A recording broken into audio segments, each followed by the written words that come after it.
Hey everybody, welcome back to the Profitable Product Launch. Today we are talking influencers with New York best-selling author George Bryant, and he's also the founder of the Civilized Caveman, or as his Facebook profile says, the Chief Bacon Officer. The Chief Bacon Officer. Yep.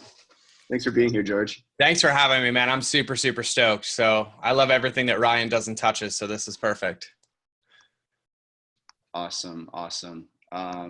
So I'm gonna let you go ahead and do you have like an intro that you'd like I to give I real quick? sure do. I sure do. All right, guys. So number one, thank you from the bottom of my heart for being here. I know time is the only asset that we don't have an unlimited amount of, and you are choosing to spend it with me. So that means the world to me, which puts an undue, insane amount of pressure on me to over deliver to make sure that your day is better than before you got here. So thank you for that. So my name is George Bryant. I call myself a professional husband and a bonus dad and a father and bacon lover. And so I will give you the abridged version because you guys will hear it again in August as well when I speak. But for now, a little bit of backstory. So I'm 34 years old. My life has been an immense amount of roller coasters. So to sum it up, I started struggling with bulimia when I was 15, which stemmed from being sexually abused when I was 9 and 13, which then led to a big parent divorce, physical abuse, emotional abuse, mental abuse, to the point where I tried to emancipate myself, get away, and I knew that there was nothing for me at home. So I forged my parents' signature and I joined the Marine Corps. But I was too fat, so I had to lose weight, ended up losing weight, went to boot camp, became the honor graduate boot camp, graduated first out of 1,200, and then went to Marine combat training, graduated first out of 600, went to my school, graduated first out of 45, which earned me a massively quick deployment at the bright, tender young age of 20. Went to Somalia in 2004, spent 13 months of my life there. I almost lost both my legs. I ended up spending 12 months in a wheelchair, doing 18 months of physical therapy, and becoming addicted to pain meds and narcotics while my bulimia spiraled out of control. And then made a full recovery, ended up doing an Ironman, tying a world record, stayed in the Marine Corps, lost my dad to cancer, woke me up about food, was deployed to Afghanistan in 2010, and I stumbled upon a book called The 4-Hour Body by Tim Ferriss. And Tim's actually an amazing human being and a friend of mine now, which is just heavenly to have. And then that led me to Rob Wolf's book, which was called The Original Human Diet, The Paleo Solution. This was back 2010. I read the books and I was like, this makes a lot of sense to me. I've been having a lot of food issues and challenges and weight my whole life. So I'm going to do this. So I started eating paleo while I was in Afghanistan, which was not the easiest thing to do, but I ate lots of beef jerky, tuna fish, things like that. And I started CrossFitting. And so all of this led to me really, really shifting my life. I started really feeling like I was overcoming my bulimia. My weight was under control. I was in the best shape ever. I was sleeping better, had more energy. Even though I ended up having 7 concussions in 3 years and traumatic brain injury, the food was really healing me. And so I decided that I wanted to learn how to cook. So I said, when I come home from Afghanistan, I'm going to teach myself how to cook and I'm going to document the whole process. If I document it, nobody will know I'm bulimic, but I'll have accountability every day. Came home, started cooking, started a Facebook page. This was 2011. I didn't even know what a blog was at the time. And all I did was just continue to cook every day and post online a part of my journey. The Marine Corps medically separated me. They said after 12 years, you're no longer fit for duty. You're undeployable. You're too injured. So we're med-stepping you. So, after 12 years, I was out the door, no benefits, no retirement, no pension, anything. And that's when I decided I never wanted to work for anybody again. So I just kept teaching myself how to cook. I blogged about it on just a Facebook page. Somebody asked me to create a blog. I created a blogger blog, and I just consistently kept going. And within the first 2 years, I went from no online business whatsoever to having 170,000 people on my email list, having 140,000 Facebook fans, like 60,000 Instagram, end up being one of the biggest pinners on Pinterest in the world. And I realized that there was something here. And so I just continued to teach myself how to cook. I launched a digital product called Caveman Feast. And I'm going to tell you how immature of an internet marketer I was. This was 2011. I sold an ebook and I didn't know what I was doing. And I sold the actual Microsoft Word document. I did not even save it as a PDF. So just to give you some context of like how self-taught I am, but in a year on that $27 ebook in 2011 with no paid media, no nothing, we grossed like 1.4 million. And then we turned it into an app. I taught myself apps. Launched that in the App Store, hit #1 in the world, was featured by Apple as the top health app of 2015, and then decided to write a cookbook because that's normal. When you've never cooked before, you've never taken a food photo, you're just going to be a food blogger. So signed a contract. I found my own publisher, no literary agent, negotiated a deal. Didn't take an advance because I didn't even know how the game worked. I was like, I'm going to write this cookbook. And I taught myself photography, cooking. I ended up taking 18,000 photos for the book. Did the entire marketing strategy myself. No paid media, no big book tour. I turned down Dr. Oz, the doctors, because their contract sucked. So we did it all organically. Influencers, podcast tour, which is a lot of what we're going to be talking about with influencers today.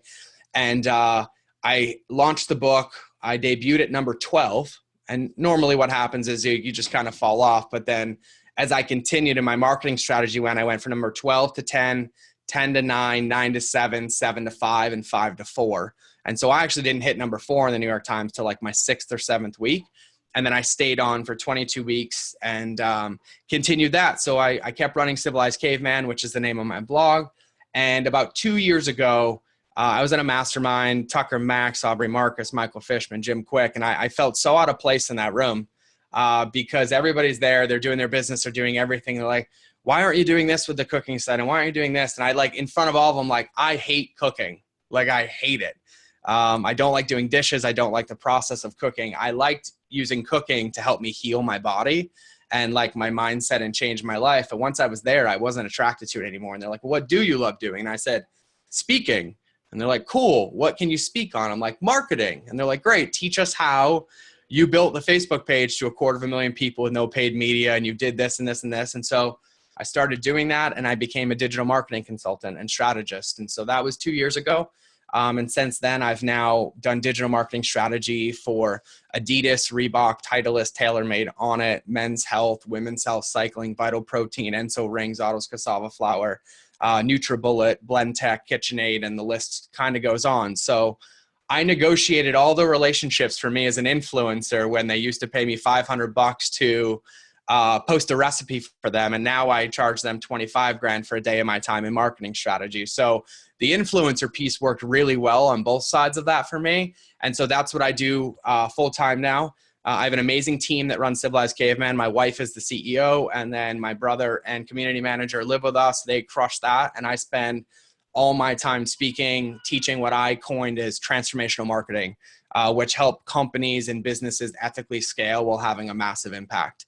And doing it the right way that is evergreen, that values relationships and customers first and stands the test of time, agnostically of any social media platform or any email list where you continue to have the same raving fans and core demographic that follow you everywhere. So then once you add your marketing, your fuel, your products, your funnels and everything on top of it, it just creates this very ethically sound, amazing nuclear bomb of impact and income and everything that goes with it. So that's the shortest version of my story I've ever told. I missed about 90% of it, but I think that's good for everybody to get some context of what I do. And just so everybody knows as well, Ryan is someone I call a friend, and Ryan and I met at actually Aubrey Marcus's house when I was there consulting, and we started talking and then realized an hour and a half later we were ignoring everybody around us. We should be social and we should probably be friends. And so I'm just grateful and humbled to be here. So that is my story. Tyler, I will let you jump in now and kind of guide me wherever you want us to go. Man, you are so cool. Thank you for sharing that, and thank you for everything. Take us back to when you first got dismissed from the military, and Yep. you didn't want to work for anybody else anymore. You wanted to do your own thing. Yep. So you started this blog. You decided you wanted to sell this this Microsoft document.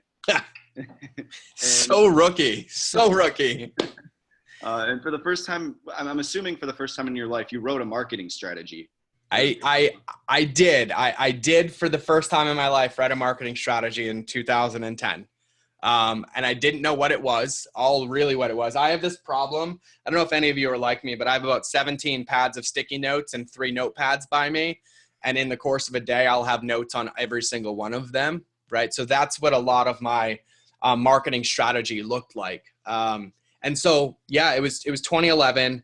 And I had no idea what it was at the time. But I feel like one of the reasons that I was as successful as I was is that I didn't have a paradigm of marketing.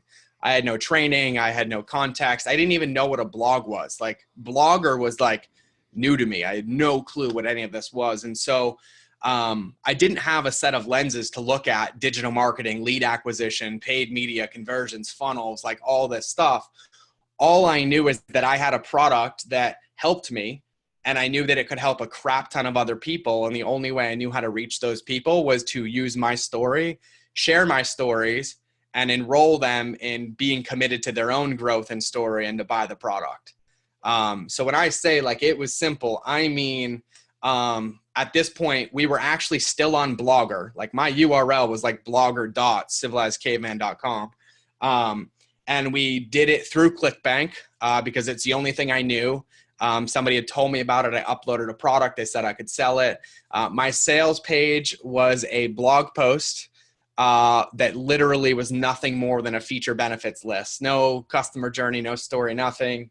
No upsells, no downsells, no fulfillment pages, not even fulfillment emails. I didn't even know what a customer journey was back then.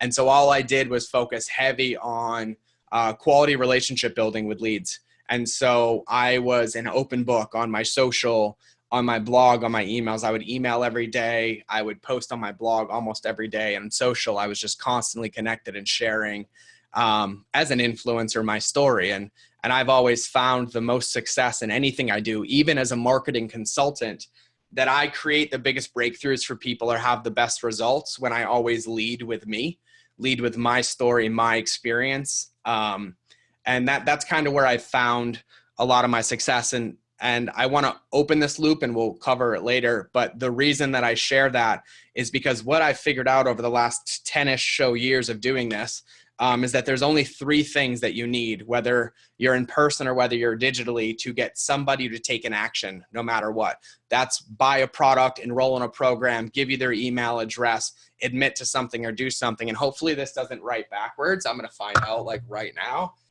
So the 3 things are permission.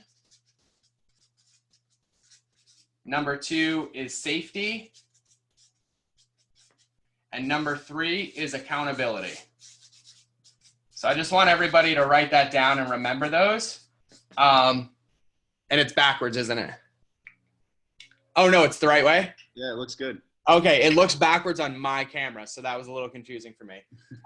So everything for me reduces down to these 3 things: any action, any sale, Amazon sale, Shopify sale, physical product sale, customer in a store sale. And so these are very, very important things for me. And it's like the core of what I do and teach. So the reason why I was so successful in the beginning is because I did this without knowing what I was doing. And so this is just a big, big thing to focus on. Now, you know, there's all these buzzwords going around in marketing right now. Authenticity is one of them. But I would like to dispel this myth. When you turn on a video or you start a post with, all right, I'm going to be authentic, you've already lost. There's no, declaring authenticity. And so what I do appreciate though, and what I do in a lot of the companies and the stuff that I work with marketing, is that I always love to humanize the brand. I love to humanize the product. I love to humanize the avatar. I love to humanize the attractive characters that people are relating to, because when you humanize a brand, or when I humanize myself, by default, I create permission for people to take a look at themselves, to feel that pain point, to feel the need for that product, to feel the need to invest in my marketing services. I share stories and experiences that are very at my core real for me, but they're only serving a purpose of creating permission for somebody to be like, well, he can talk about it, or he can have this success, or he was able to do this with marketing, or he was able to lose the weight or overcome bulimia, or any of those things that by default they subconsciously commit to before even realizing that it happens, right? So that's how permission works. So I'm going to use myself as an example for all of this, and I will answer all of your questions as well. I am committed to everybody leaving this thing full and ready to go. So that will happen. So when I look at my story, the realest part of my story is a lot of the trauma. It was the sexual abuse, which then led to a 15-year battle with bulimia. Now, I have a mohawk. I'm covered in tattoos. I was a Marine for 12 years. And at the same time, I used to purge in porta potties in the middle of Afghanistan or out the side of a truck when we were on convoys. Like, legitimately, like, to talk about desperation.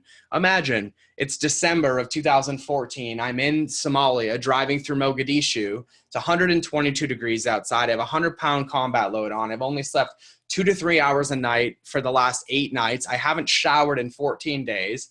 I barely ate, only drank energy drinks and coffee. And here I am with a 6-pack, mind you, thinking that I am fat, obese, and not good enough.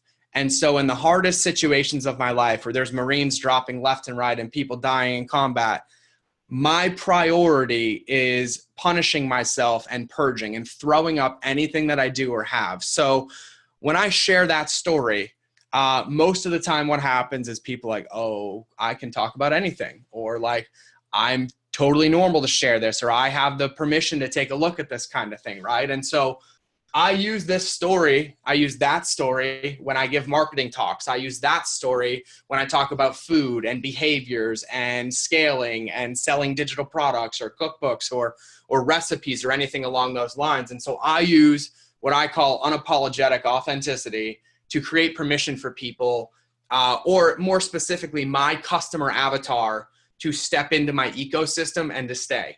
Now, I will say that there are times where unapologetic authenticity will turn people away. No doesn't mean no forever. It just means no for right now. So one of the things that we found in the last 2 years, and to give context, just so everybody understands, I oversee $20 million a month in digital ad spend right now, and about 14 of it is just on Facebook alone. So that's every single month. So I am enrolled and behind the scenes of a lot of paid media, social media, marketing campaigns from some of the biggest companies in the world. And I do their marketing strategy. So I get to see all the ins and outs of this. And just one of the things that I want everybody to understand, because it doesn't matter what your product is, physical, digital, using influencers, not using influencers, or being an influencer, you have to understand that on the back end of all of this, we have a customer, and that is our person that we serve. And those customers, our job is to create a relationship with them. Our job is to court them, to woo them, to impress them, to get them to go on a first date with us. And then once they commit there, to open enough loops to get them on a second date, which doesn't happen if you ignore them or don't return their calls, right? So the entire thing is about courting a relationship with our ideal customer. And this can happen the same way for faceless brands and face brands, with influencer brands or companies or things like that. And our job is to court them and give them all of the touch points and social triggers required for them to remember who we are, to associate that thought, that breakthrough, or that experience with us. So when it comes time to choose an action or to choose a product, that they choose my cookbook over somebody else's, or my product over somebody else's, right? So this is kind of nuts, and this is some insider information, but this is what we tested. So I was behind a campaign for a health supplement for a company in Canada, and they market primarily to the US. And I will say the funnel was like rock solid. The funnel was amazing. I mean, it was optimized and split tested and designed, and it was still losing $440,000 a month. So that was on like a 700K ad spend. So they'd recoup like 300, and it was ugly. And the offer was amazing. And the audience was amazing. It was the right niche. It was the right demographic and the right customer and the right product and the right funnel. The only thing that was missing was the relationship. Is that there were not, and I call it a reciprocity bank, there were not enough deposits in the reciprocity bank to get enough people to then take an action and make a withdrawal, like a withdrawal from their credit card or from their bank to take an action to buy our product or to become our customer. So the way that the funnel was designed, it was a very, very simple funnel. It was a free plus shipping offer on a supplement into a free trial. So it was a 30 count bottle of supplements. And so the first part of the funnel, this, I'll just, draw a really ugly supplement bottle here. This was a free plus shipping. And so if you came in, you committed, you'd get 30 pills, and then it was like $9.99 for the shipping, and then it auto billed at $57 a month. And so this was the front end offer. This was number one. And so once this happened, they went right to confirmation, started a nurture sequence, and began. We, 30 days later, had like an 81% churn rate. So out of 100 people, 19 were staying for the next month. And then by the time we hit month 3, we only had like 6% of the original people that are in this. And that's where we really, really started losing, because we needed 1 month to basically break even on acquisition and then to go because of the CPAs that we were playing with. So this was the model, and the people that kept it loved it. The people that committed loved it. But what my thesis and theory was is that basically I was asking somebody to marry me, or in this case, marry this supplement for an extended period of time without them really understanding the depth of the relationship. They didn't understand the nuances, how to use it, when they should use it, what the benefits were, how their friends use it, and all the social proof required. So what we did is we basically flipped the funnel. So we don't do discounts at this company, which, by the way, is one of my favorite things ever, never do discounts. But what we did is we flipped it. And so in the beginning, what everybody focuses on is that lead gen, right? They're like, I do this free plus shipping offer. I do this low ticket, quote unquote, tripwire. If you ever use the word tripwire in my presence, we will not be friends. I'm just going to be really authentic with you, because I lost 2 of my Marines stepping on a tripwire in June of 2005, and I witnessed it. So it means a little bit something different to me. And I don't think we should ever try to get our customers to step on a tripwire, to make a bad decision with such negative implications. So we'll use it like an entry point, right? So, but one of the things is, like, we have this offer, right? We want the rebills, we want the subscriptions. Let's go out immediately and let's do a free plus shipping, or let's discount the offer, right? The problem is when you're doing paid media, or any sort of paid media strategy, whether it's influencers or not internally, I basically like to set up all of our campaigns and all of our stuff in the same way. And so there's basically 3 buckets that happen with paid media, and they kind of go in order. So the top bucket we call prospecting. The second bucket we call nurturing. And then the third bucket is retargeting. And so when somebody has an offer like this, most of the traffic that's hitting this bucket or this funnel is number 1. It's prospecting. It is the widest of wide, right? Because we're looking for new customers. We're like trying to play in the ocean and like find the pockets of fish, right? So we're like, screw it. Let's do 18 to 55 women over 20, women in general. And you're like, oh my God, right? But we don't have enough data or enough reciprocity deposits or relationship equity to really be able to effectively convert them, right? And so a lot of people lose money because they're so wide and they don't put the proper channels, places, or strategy in place to allow people to pre-qualify themselves, so you don't have to pay to pre-qualify them, right? So when you look at, prospecting, and you have a pool of 1 million or so targets that you want, like you're like, okay, if I look at my solution, my physical product, my supplement, my water bottle, whatever, there's 1 million people on this planet that I can help. That's it. That's my core, right? And so prospecting is like, if you looked at those numbers, you're technically going after like 100 million people to try to find the 1 million, right? Nurturing is you've cut that 100 mil down to about 50 mil, because now you're like, hey, you were interested enough to click on my ad. You were interested enough to watch 30 seconds of my video or 75% of my video. So I know that you're interested. Now my job is to see if you're interested in going on a second date with me, right? So that first ad, that wide bucket is the prospecting. And that's like, hey guys, like, are you attracted to me? Do you see me? Like, do you like my tattoos? Do you like my hair? Do you like my supplements? Do you like any of it? And they're like, yes, great. This is where everybody screws up. Can I swear, by the way? Okay, I caught myself, but I'm like, this is where everybody screws up. They do this and they find these 100 mil and they get all these people that are like, oh my God, you're it. I'm attracted to you. Let's go. And then they go straight to the close.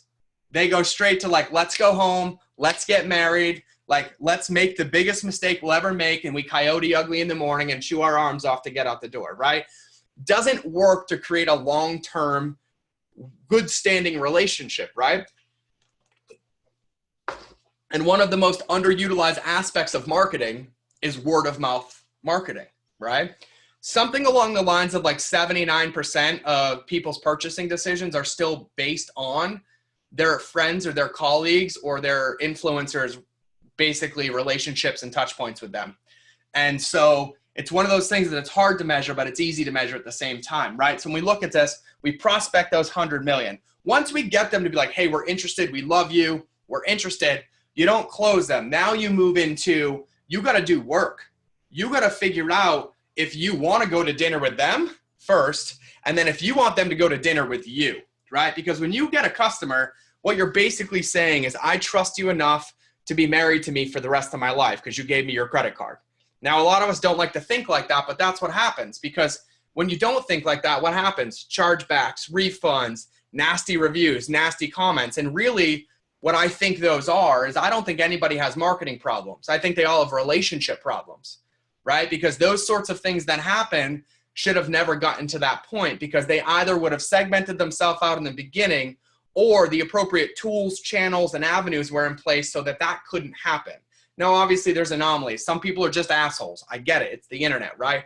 But a majority of it, we can eliminate and really get hyper-focused and targeted on our offers with our audience by doing a little bit of prep work, or a quote-unquote marketing plan, or having a phenomenal customer journey mapped out and experience, right? So now we got prospecting. We're going after 100 million. Once they raise their hand, we get them into nurturing, right? And at that point, 50 million didn't even click on these things. I don't need to run ads to them again. I don't need to try to attract them. I got 50 million people like, yes, like I'm interested on going on a second date, right? And so nurturing is where we spend time courting that date. We spend time segmenting audiences. We spend time figuring out what their intricacies are, what their pain points are, what agitates them, what solves them for them, what they click on, what they respond to, what comments they leave, what questions do they ask, right? So when I look at this from a paid media perspective, like most of the time our prospecting is somewhere in the tune of like 1 to 3 different ads at a frequency perspective, right? And after that, like you have to move, because if you haven't clicked, if you haven't like touched anything, if you haven't consumed it, like you're not my demographic, you're not my current audience. And so when we get into the nurturing, this is where a lot of learning and segmentation happens, right? This is where we go from taking the prospects of 18 to 55 women and we start breaking it up 18 to 19, 19 to 20, 20 to 21. And we go, women, and then women that are interested in fitness, women that are interested in fitness and collagen. And we start to break those things down. And that's where all of the relationship building happens, right? Are you a vegetarian or are you a vegan? Do you want to eat at an Italian place or a steakhouse? Do you want me to pay? Do you want you to pay? Like we're doing all of the courting required. And so sometimes it depends on your offer, the complexity of your audience, how many demographics you have, what their psychographics are. But we typically, in this range, there's somewhere between 3 to 20 different possible touch points for somebody. Right now, I'm talking big budget right now. Scale it down if it's small, right? But a congruency thing would be like, all right, if we're prospecting, we'll prospect with these cold, really wide audiences, maybe 1 to 2. But then once we have somebody, we're going to nurture them. And maybe that's like 3 or 4 specific ads or a customer journey, right? And so this nurturing is where we learn a brunt of all of our information. We learn what they click on, what their behaviors are. And we learn very easily too, that we think our core demographic of women is 25 to 27, but for some reason, all the 33-year-olds are clicking on every single ad that we post. And we learn that because we understand all the intricacies and we know what's possible from these people. So then once the nurturing is happening, we're learning more, we're getting deeper and deeper, but this is really pre-qualifying everybody else. Because I can get someone who's super, super interested in overcoming an eating disorder or losing weight by telling my story. And then here, I start unpacking my story. Like, this is what you need to do. You need to forgive yourself. You need to have accountability. You need to create healing with all the people you've hurt, right? And by the time I hit that one, they're like, oh, no, I'm not ready, right? They want to step back, but I wouldn't have known that up here. I had to learn that here. And so those people wouldn't move down here into my retargeting or getting the offer because it's not a good fit for them, which means I don't need to be spending my money to try to convert somebody that doesn't want to convert or won't help themselves, because that'll do one thing, and it will increase your chargeback and refund. So now, once this nurturing thing is happening and however you plan it, whatever's coming out there, and I'm going to explain all of this in this funnel in a second just so everybody knows. But then you move on to retargeting. And I'd say in every business that I'm a part of, I'd say it is safe to say that almost 85+% of all of our revenue comes from retargeting. Easily. And so then we continue this typically, I won't say as long as we need to, but as long as we've done our due diligence with making deposits in the reciprocity bank to where somebody really, if by the time they're here, like if they don't buy, it's not because we don't have a good product, we didn't tell good stories, and we didn't have enough value. It's like it's just not a good fit, not right now, right? But we still never end ad campaigns or strategies by not letting somebody buy. We always put them somewhere for free. We'll end all these things with a free video series. We'll put them into a free Facebook group. We'll, give them some massive amount of value, give them a free membership to our website, which is just lead generation, right? So one of the principles I teach in what I've coined transformational marketing is that everybody comes home or you die trying. And that's my philosophy from the Marine Corps taken into marketing. And what I found is that we're really, really good at focusing on the conversions, right? When somebody converts, like let's say we have 100 people come through our funnel, when 3 people convert, we're stoked and we spend all of our time taking care of those 3 people. Fulfillment sequences, upsells, customer journeys, feedback, questions, value adds, gifts, right? We're like, yeah. And I'm like, you do realize that they already said yes, right? Like this is very, very important, but you have 97 people who might be one question away from becoming a yes, or might be one piece of value away from giving a positive recommendation about your brand, or might be literally one email away from being like, you know what? Now is the right time, right? We focus so heavily on converting that 3 that this is what our brain does. All right, guys, this is cool. We paid $380 to put 100 people through our funnel. We converted 3 of them. We made $450. We're net flow. We're cash positive. Let's scale. Let's go find the other 100. And then we're like, there's another 100 and there's another 100. Yeah, we're converting at 3%. But that's loving. Like everybody loves that in the IM world. You convert cold traffic at 3% and you break even on your front end offer and everybody like celebrates, right? And I'm like, cool, let's talk about the psychology of marketing. What happens when somebody says no to you? We all know what trial closes are, right? Like we've all been marketed to. We're asked questions on webinars. We're like, oh yeah, that's me. Oh yeah, that's me. Oh yeah, I want to say that. I want to live there, right? And we say yes all the time. What we're doing is we're building a reverse marketing machine.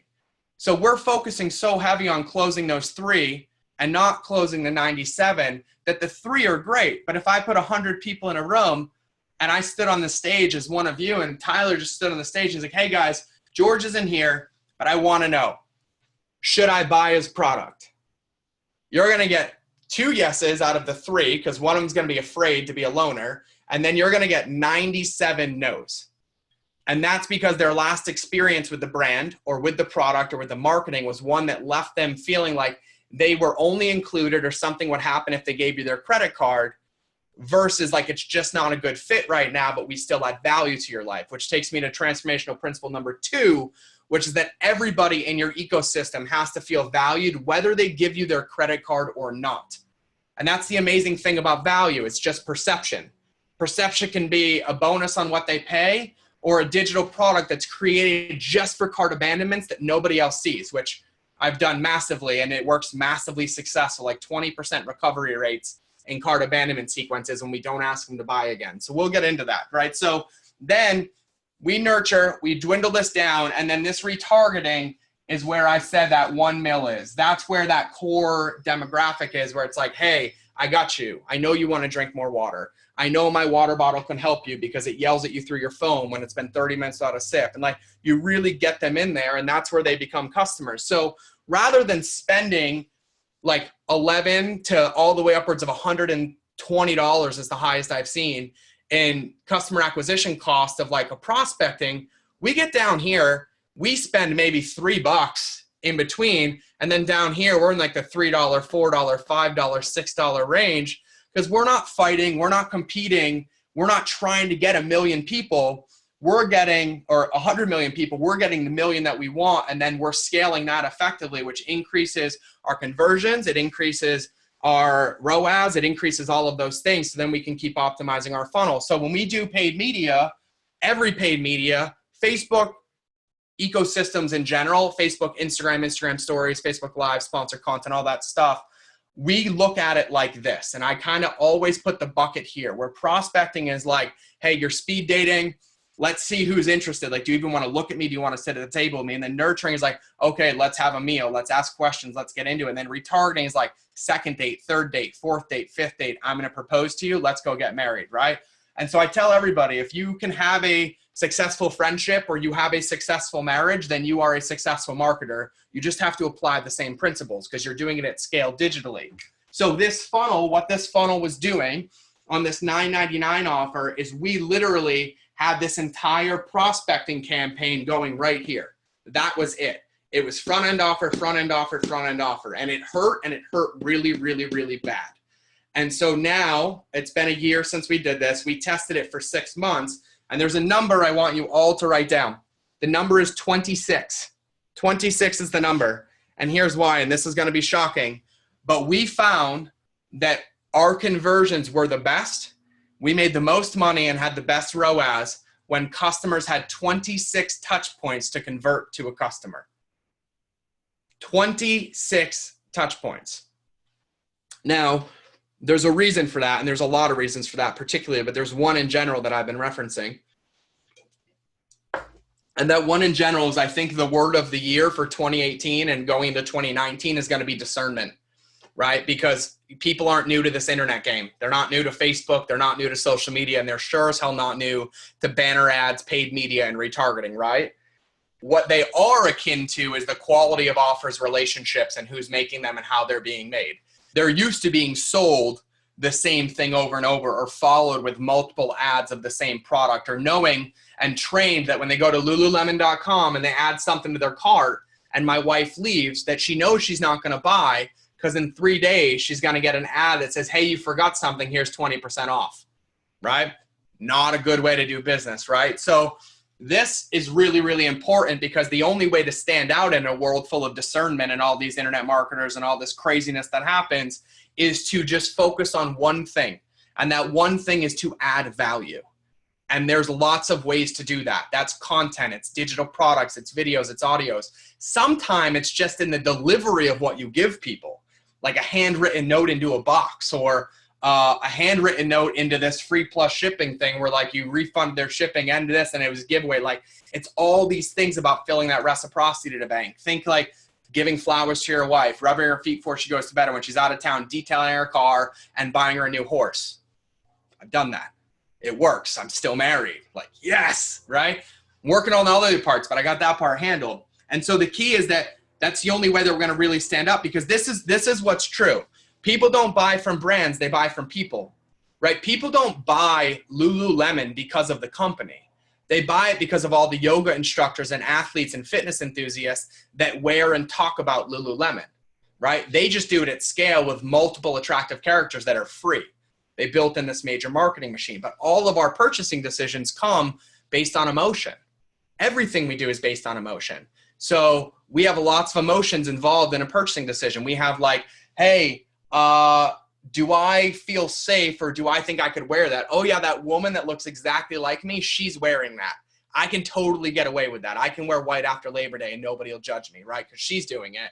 So I'm going to get those white leggings. And then she's like, all right, cool. Like, oh, but I don't know if I can take pictures of it. She's like, no, you know what? Everybody in my yoga class, there's that woman that's bigger than me, or there's that man that has his shirt off and he's confident and I'm not. but like, it's okay to feel safe. So I'm going to go ahead and post about it. So like, I know when I buy them, I can wear them in public, right? Because everybody else is, and I know I can do that and I do it. And then it's like, all right, cool. I'm going to buy them. I'm going to buy them. And then the accountability is like, hey, you got your pants. Have you used them in yoga yet? Right? I'd love to see you post a photo. Use the hashtag Lululemon, right? But everything follows this script. Everything follows these like psychological, subconscious psychological behaviors that people have. And so as we go through all this, the one thing that's resounding above all of it, and that number I gave you, 26 was the amount of touch points that this funnel, when we flipped it, was designed on. And I'm going to write it out for you on another page. And I'm going to tell you exactly how we did it, why we did it, and what worked. Because we also amplified this with influencers as part of phase 2, which is a pretty big deal. So when we look at this product, this supplement, there were 3 ways in which you could get this product.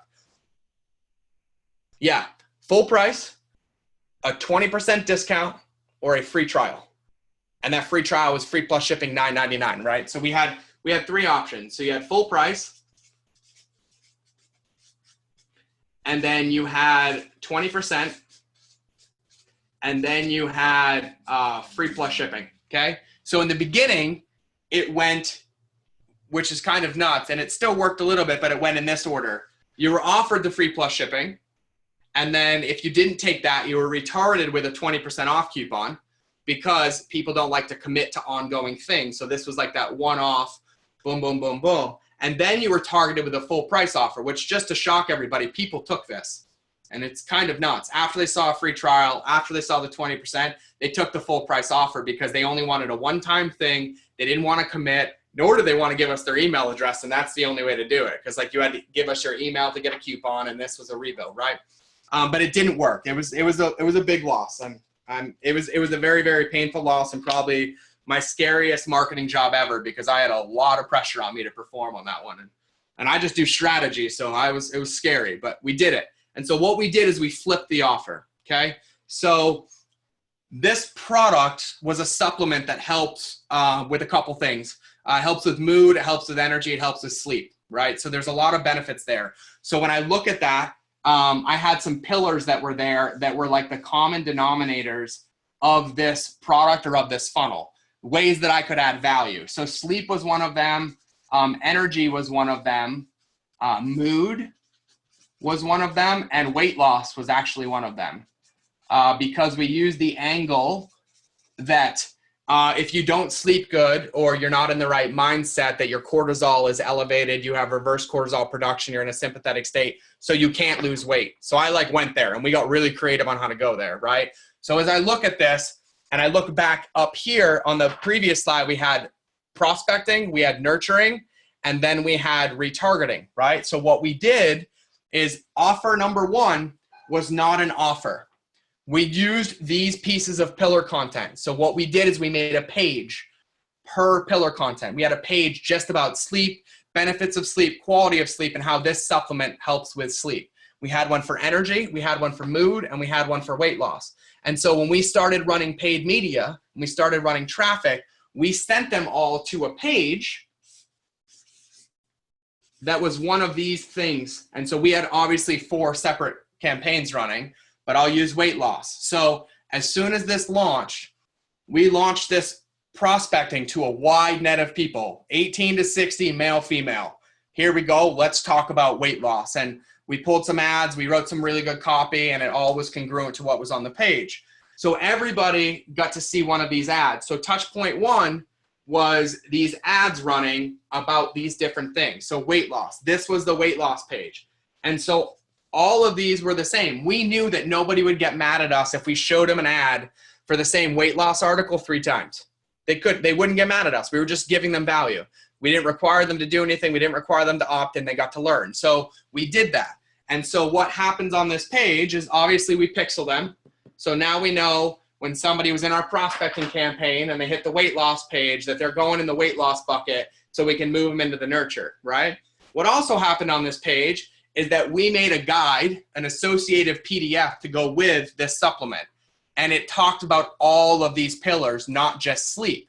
But we put it into one big package, so everything was in one place. But I could also start opening up people's minds to the other benefits in case I couldn't sell them just on weight loss. So when they came to this page, and this was a quality pillar page, we're talking 1,500 to 2,000 words, and it was a full SEO, content marketing strategy, full-fledged page. But then throughout it, we offered you this ebook that had everything in it. It had all the benefits of weight loss, mood, energy, sleep, diets, recipes, everything that we could do on top of taking our supplement. Because we don't want people to feel like they need our supplement.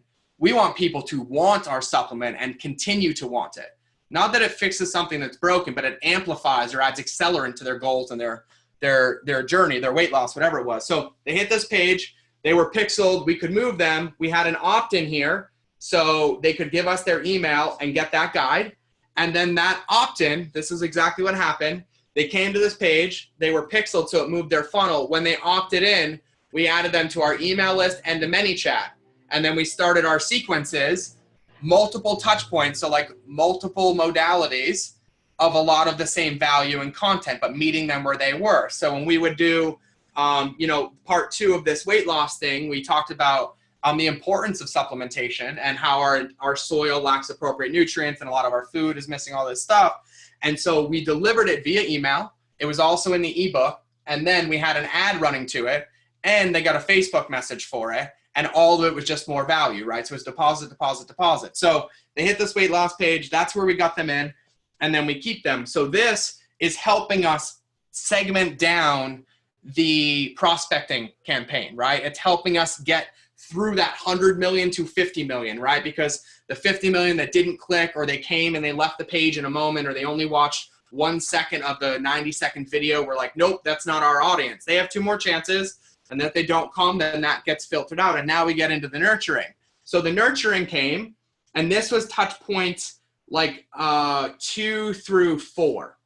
And the nurturing came through more of that same content, but all around weight loss for this audience, right? So I said we sent like a ManyChat message. We had an email that went out. We had an ad talking about the next benefit of what was in the ebook, because we know they clicked on that page and went down there, right? So this was all of those touch points. Now, touch points are nothing more than them having an impression of something to do with your brand, them seeing a video, them seeing a tweet, them seeing a Facebook message, them seeing an email, right? That's all that a touch point is. So these touch points 2 through 4 were basically referencing the material. Like I knew that, like Jeremy, for example, I knew that Jeremy clicked on my weight loss page, and you were on that page for a couple seconds, but I knew that you clicked through. And so I can nurture you and run ads and say like, hey, I'm so glad that you, checked out the weight loss thing, but are we getting a lot of feedback? And this is all anybody wants to know. Don't leave Facebook, but here you go. This is the secret. Like, this is the one thing. Nobody ever puts secrets on Facebook. We inconvenience people. We make them click through. We make them come into our world. We make them inconvenience themselves for our experience rather than focusing on their experience. So what do is we bring the experience to them. But these are all social deposits, right? They're social triggers. They're reciprocity deposits. So somebody thinks about weight loss, they think about George. Somebody sees an ad for weight loss that says, hey, we'll give you the secret once you click in and opt in. Or, hey, here's the secret right here. Which one are they going to comment on? Which one are they going to remember? Which one are they going to like? Which one are they going to share? And so these are all those deposits, right? Just like trial closes and webinars. I get you to say yes 5 times before I ask you to buy. I have a really, really good chance of you buying. That's it, because you've said yes so many times. So then this is where around touch point 5, we made the first offer. The first offer we made was the full price offer. Full price, because I have 5 touch points. So I don't discount my brand. I don't want to discount my brand. I don't want people trained that I'm a discount brand. So I gave them the best of my best. I gave them my weight loss articles. I gave them my ebook. I gave them the emails. I gave them everything to go with it. Plus in that ebook, by the way, every like 5th or 6th page is another basically 1-page advertisement for said supplement. Think about supplement. Think about the benefits of the supplement. Oh, you just learned about weight loss, this supplement. You learned about fitness, this supplement. You learned about mood, this supplement. But no offers, none. It's just a reminder. They go find it, they're going to find a full price offer. So that's the same that's on the website. This was the full price offer. And this was the best segmenting thing that we ever had. You want to know how to cut down 50 million to 1 million is give them a full price offer and see what happens, right? So this was really, really easy because we did this in a video ad. And so the video was like 2.5 minutes. Anybody that watched under 3 to 10 seconds of the video, between like under 10 seconds of the video, got one more chance. And then if they didn't make it through that, they were out. Like, not going to offer you again. I'm not going to do anything. Because if you're not interested in watching the video before you even know there's a full price offer, like, you're not my customer, you're not my demographic. And so we went to the full price offer. Now, when somebody takes the offer, amazing. We handle that already. We have customer fulfillment, customer sequences, things like that. So this full price offer was a buy one bottle or subscribe and save, right? But it's the same one that's on the website. And so anybody that took action on this, great. They're going, they're taken care of, they're nurtured, right? Then we got into touch points like 6 through 12. And this is when we started to get into a different pillar. So these people came in through weight loss, but I know that I either didn't do a good enough job, it wasn't for them, or they didn't want my supplement because they didn't buy my weight loss product. So screw it. Let's talk about sleep. And so then we started using the content that we created, and we have this page. It's identical, just about sleep. And we basically put them through the same thing, but with a different pain point. So we're trying to figure out what it is that's going to convert them, tweak them, change them, take an action. And so we went after sleep. Sometimes we went after sleep and energy, right? Because this is in that nurture phase. Somebody's been through here. They're prospected down. They've seen 3, 4 of our ads or pieces of content. Like, that is our core and like our best pool of amazing customers that we might have. And so we blow the lid off this. Like, do this to sleep better. Do this right now to sleep better. You don't need our supplement to sleep better. It would just help you once you get this in place. Do your blackout curtains tonight. Go to bed at this time. Wake up at this time. Drink this water, which affects your sleep. Just constant value. But psychologically, what I'm doing is I'm getting you to associate anything to do with sleep or weight loss with my name. I don't care if you buy my product. I just want you to think about me. Like, when you think about bacon, I want you to think about me legitimately. And I built my brand doing that.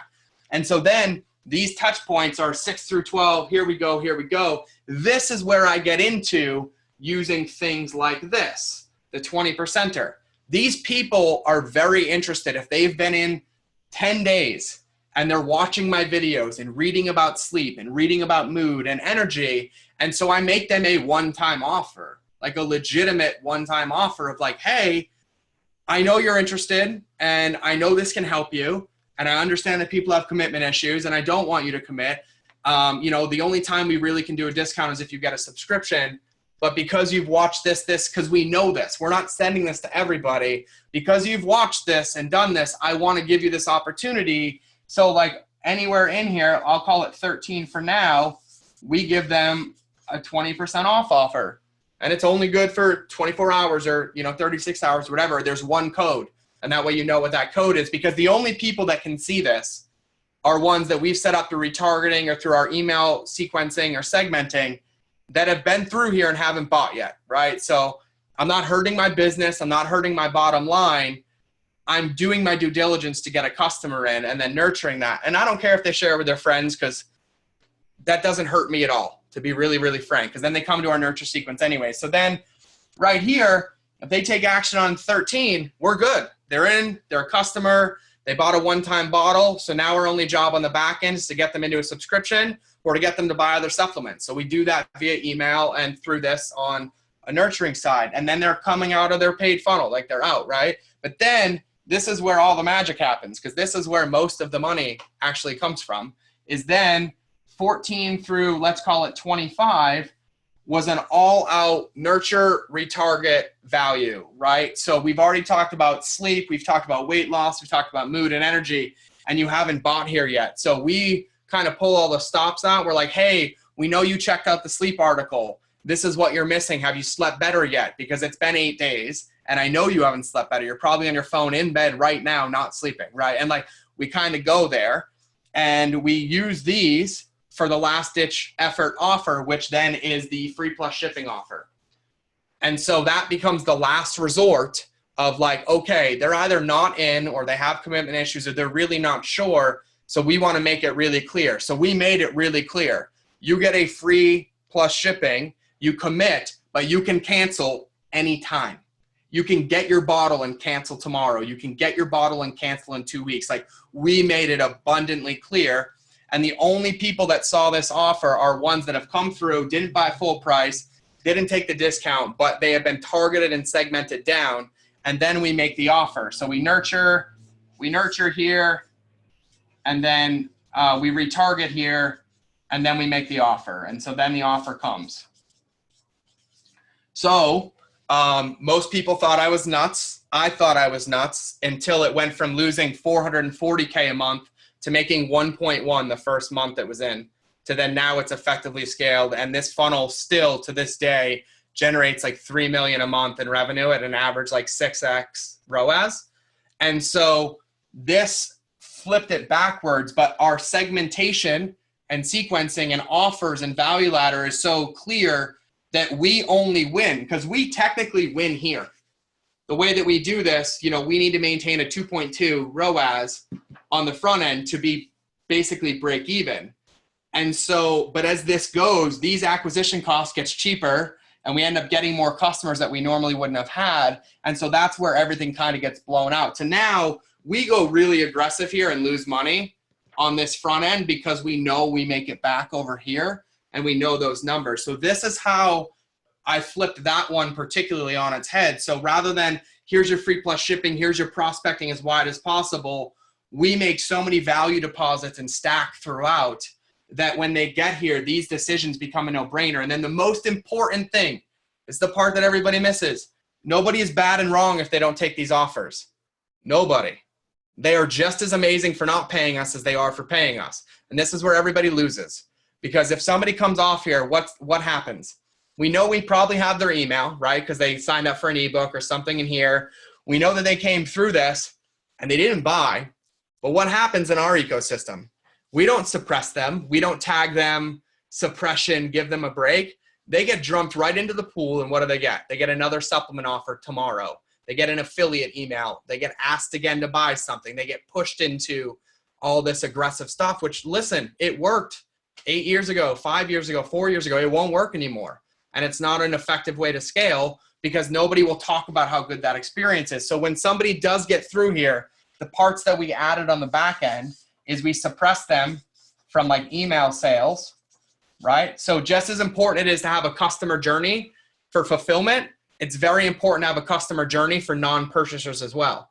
You have their email, you have information about them with their ads, you know what their behaviors are. They are still a potential client, they are a potential customer, or at worst, they are a potential testimonial or word of mouth advertising for your brand. And so what I like to do is I like to move people over here to their own customer journey. And most of the time I'm like, if somebody's been through this, they haven't bought, like, I'm not going to sell them for like another 2 months. So they get like a 60-day suppression and we come up with this massive value add and we introduce them to the other aspects of our brand, right? So this is like, hey, here's kettlebell workouts. Here's recipes. Here's mindset tools. Here's this, and it's all free. It's podcasts. It's other articles. Oh, by the way, it's other pages like these. So when they click on them and the suppression is over, they start getting ads about kettlebells or other supplements or hormones or anything like that. And so we use this to make sure that like they have the best experience with our brand. They're like, God, they didn't buy anything. And these people just keep giving to me. Like they gave me this email. They gave me this ebook. They gave me this video. Who are you? And someone's like, hey, I need a supplement for sleep. And they're like, oh my God, I'm an idiot. I didn't buy it, but you should go check out George's brand, like legitimately. And you don't even have to buy for 3 weeks. They're just going to keep giving you sleep stuff. Cool. Like I'm totally down with that. Right. So I use this opportunity to rebuild and refill that bank of deposits. Cause there's a lot in here. It's like, hey, I want you to buy. I want you to buy. I want you to buy. I'm like, all right, now I want to fill your tank back up so you can buy when the next thing comes and you have a good experience. So we use this, and then once we have the rules, suppression rules, let's call it 45 days, then they come out, they get dropped on our main email sequence because they've already had value. If they see another offer, they click on it. They see another ad, they click on it. That's totally fine. But I know that we did our full circle due diligence to ensure we've had the best customer journey ever, right? And so then this is where influencers come in. So we did all of this internally as a company. And then once we figured it out, we as a company were selling weight loss, mood, energy, and sleep. So then we duplicated these pages. We duplicated all of this. And then we just started putting an influencer's face on each page. And so we changed the language to be from Drew and from Tyler. So it was Tyler's face in the same exact funnel and sequence. And here's how we did it with influencers. We didn't let them do anything. We said, hey, this is the deal. Here's your contract. We're going to run traffic to our products with your face, with your affiliate link, and we're going to pay for your traffic. And they were like, what? For me, it's a no-brainer. I want the audience. I want the direct access. I want the ability to penetrate an audience that I wouldn't have the ability to build a relationship with, right? So I'm not getting access to an ad account. I'm getting access to 10 years of relationship building. I'm getting access to 10 years of trust, 5 years of trust, 3 years of community building. And so we said, and this is what we need from you. And we've set parameters. We're like, this is what we're going to do. We're going to put this in place for you. We'll pick one. You're a weight loss specialist. We're just going to do weight loss. We're going to spend up to $1,000 a month for the first 3 months. And as long as we maintain a 2.5 ROAS, we will scale indefinitely. And you just provide us inputs that we need. We'll be running them under your account. You can come on our account. We'll do cross-posting, things like that. And then we started building this out with one influencer. And it was profitable right off the front. But what the bigger thing for us is that we were building custom audiences off the back end, right? So we were segmenting and saving all of these audiences, and in our ad account had a direct access to all of theirs and their audiences and their behaviors and their demographics and psychographics. So when they do complete this weight loss journey, either an influencer, then we can move them into another supplement or another funnel, and we have all the information we need. And we attribute whenever we do, but once this funnel's complete, you know, they're out for a couple months. They're on our email list because they bought our products, and so they become a customer of ours. But we did this. We tested this with me, by the way. This was my idea, so I was the scapegoat. And I went to one of my companies and said, listen, I'm like, you have a new product coming out in 2 days. I'm like, nobody knows about it yet. I'm like, I'm in your office. Let me record a live video ad, and I want you to pay for my ad spend with my affiliate link, and we'll see what happens. And they're like, that's not going to work. That's not going to work. And I was like, no, trust me. And I'm like, and if you don't, I will give you the ad money back. I was like, if it's not profitable, I will give it back to you. And so I sat there, and they went into a meeting. They said, okay, the product was launching in like 6 hours. They went into a meeting, and I was in their office. I took the new product, and I did a live video while they were all in the meeting in the conference room, so you could see them behind me. And I was like, guys, this product doesn't come out for another 6 hours. But I'm just here to tell you it's already live on the website because nobody's really shopping right now. And I'm like, if you get it right now, you're guaranteed to get one because there's a limited quantity. There were 1,900 of them. They came out, and then we all just sat there for a minute. And then Norman started yelling at me. He's like, what happened? And I was like, oh, I did a live video and you guys were in there. And we didn't even pay for it yet. It was just organic. And we had sold out like 410 of them in like a matter of like 10 minutes. So then he ordered another production run. We let it organically go, and then we started paying for it. We started paying for ads on that video, and it was a live video. I hooked up ManyChat, so I had a nurture sequence built into ManyChat to just basically ask them if they've ever heard of the brand before or they even knew what this product was. And depending on yes or no, I just gave them some tidbits and then let them buy. So I sold them out of their 1,900 units in like 18 hours. And so I made maybe like $6,000, I think, from affiliate revenue. It was like 15% or something. And then they restocked, and we started doing paid traffic to that video through prospecting, nurturing, and retargeting. But because it was my audience already, our prospecting was pretty much done. We just got to segment and nurture. We ended up running that video ad for 4 months. They spent $12,000 on ad spend and generated $260K of revenue. So we averaged like a 20.4 ROAS. And then all I had to do was do that video. They did everything else. And of that, I got 15% of all of it just for being on video as an influencer because I used my audience there. And so we always test what we have internally to cold traffic to get it to convert with cold traffic. And then we go out and find influencers, people we can partner with, ways to add value. And then sometimes what we do as well is when we have these offers running, like this is our core one that I mapped out. Let's say we've tested this and in our weight loss full price offer, let's say we're converting at like 6%, which is really, really good for cold traffic. But I'm like, what if we try something different? And we start learning that a lot of this prospecting, the people that are buying are women, but the people that aren't buying are men. And I'm like, hey, let's get an influencer and we'll inject them into our main funnel as the male weight loss expert or sleep expert to try to get this from, 6 to 7 or 7 to 9. And we just kind of start adding puzzle pieces to the puzzle so we can completely paint the picture. And so this is how I flip the funnel. I know that was kind of like very long-winded, but I wanted to kind of explain it in detail because the biggest key to all of this is that we design all of this. We design our offers, our marketing, our products, our social, our emails to ensure that we are giving more than we take. And I know that it's really easy to say that, but all of us, everybody watching this, everybody listening to this, we all have behaviors that we do every day. We all open our inboxes almost every day. And there's emails that we always skip over, and there's emails that no matter what we find, open and read. I want to be the email that you find, open and read. I want to be the Facebook page that doesn't require you to be shown my content in an algorithm.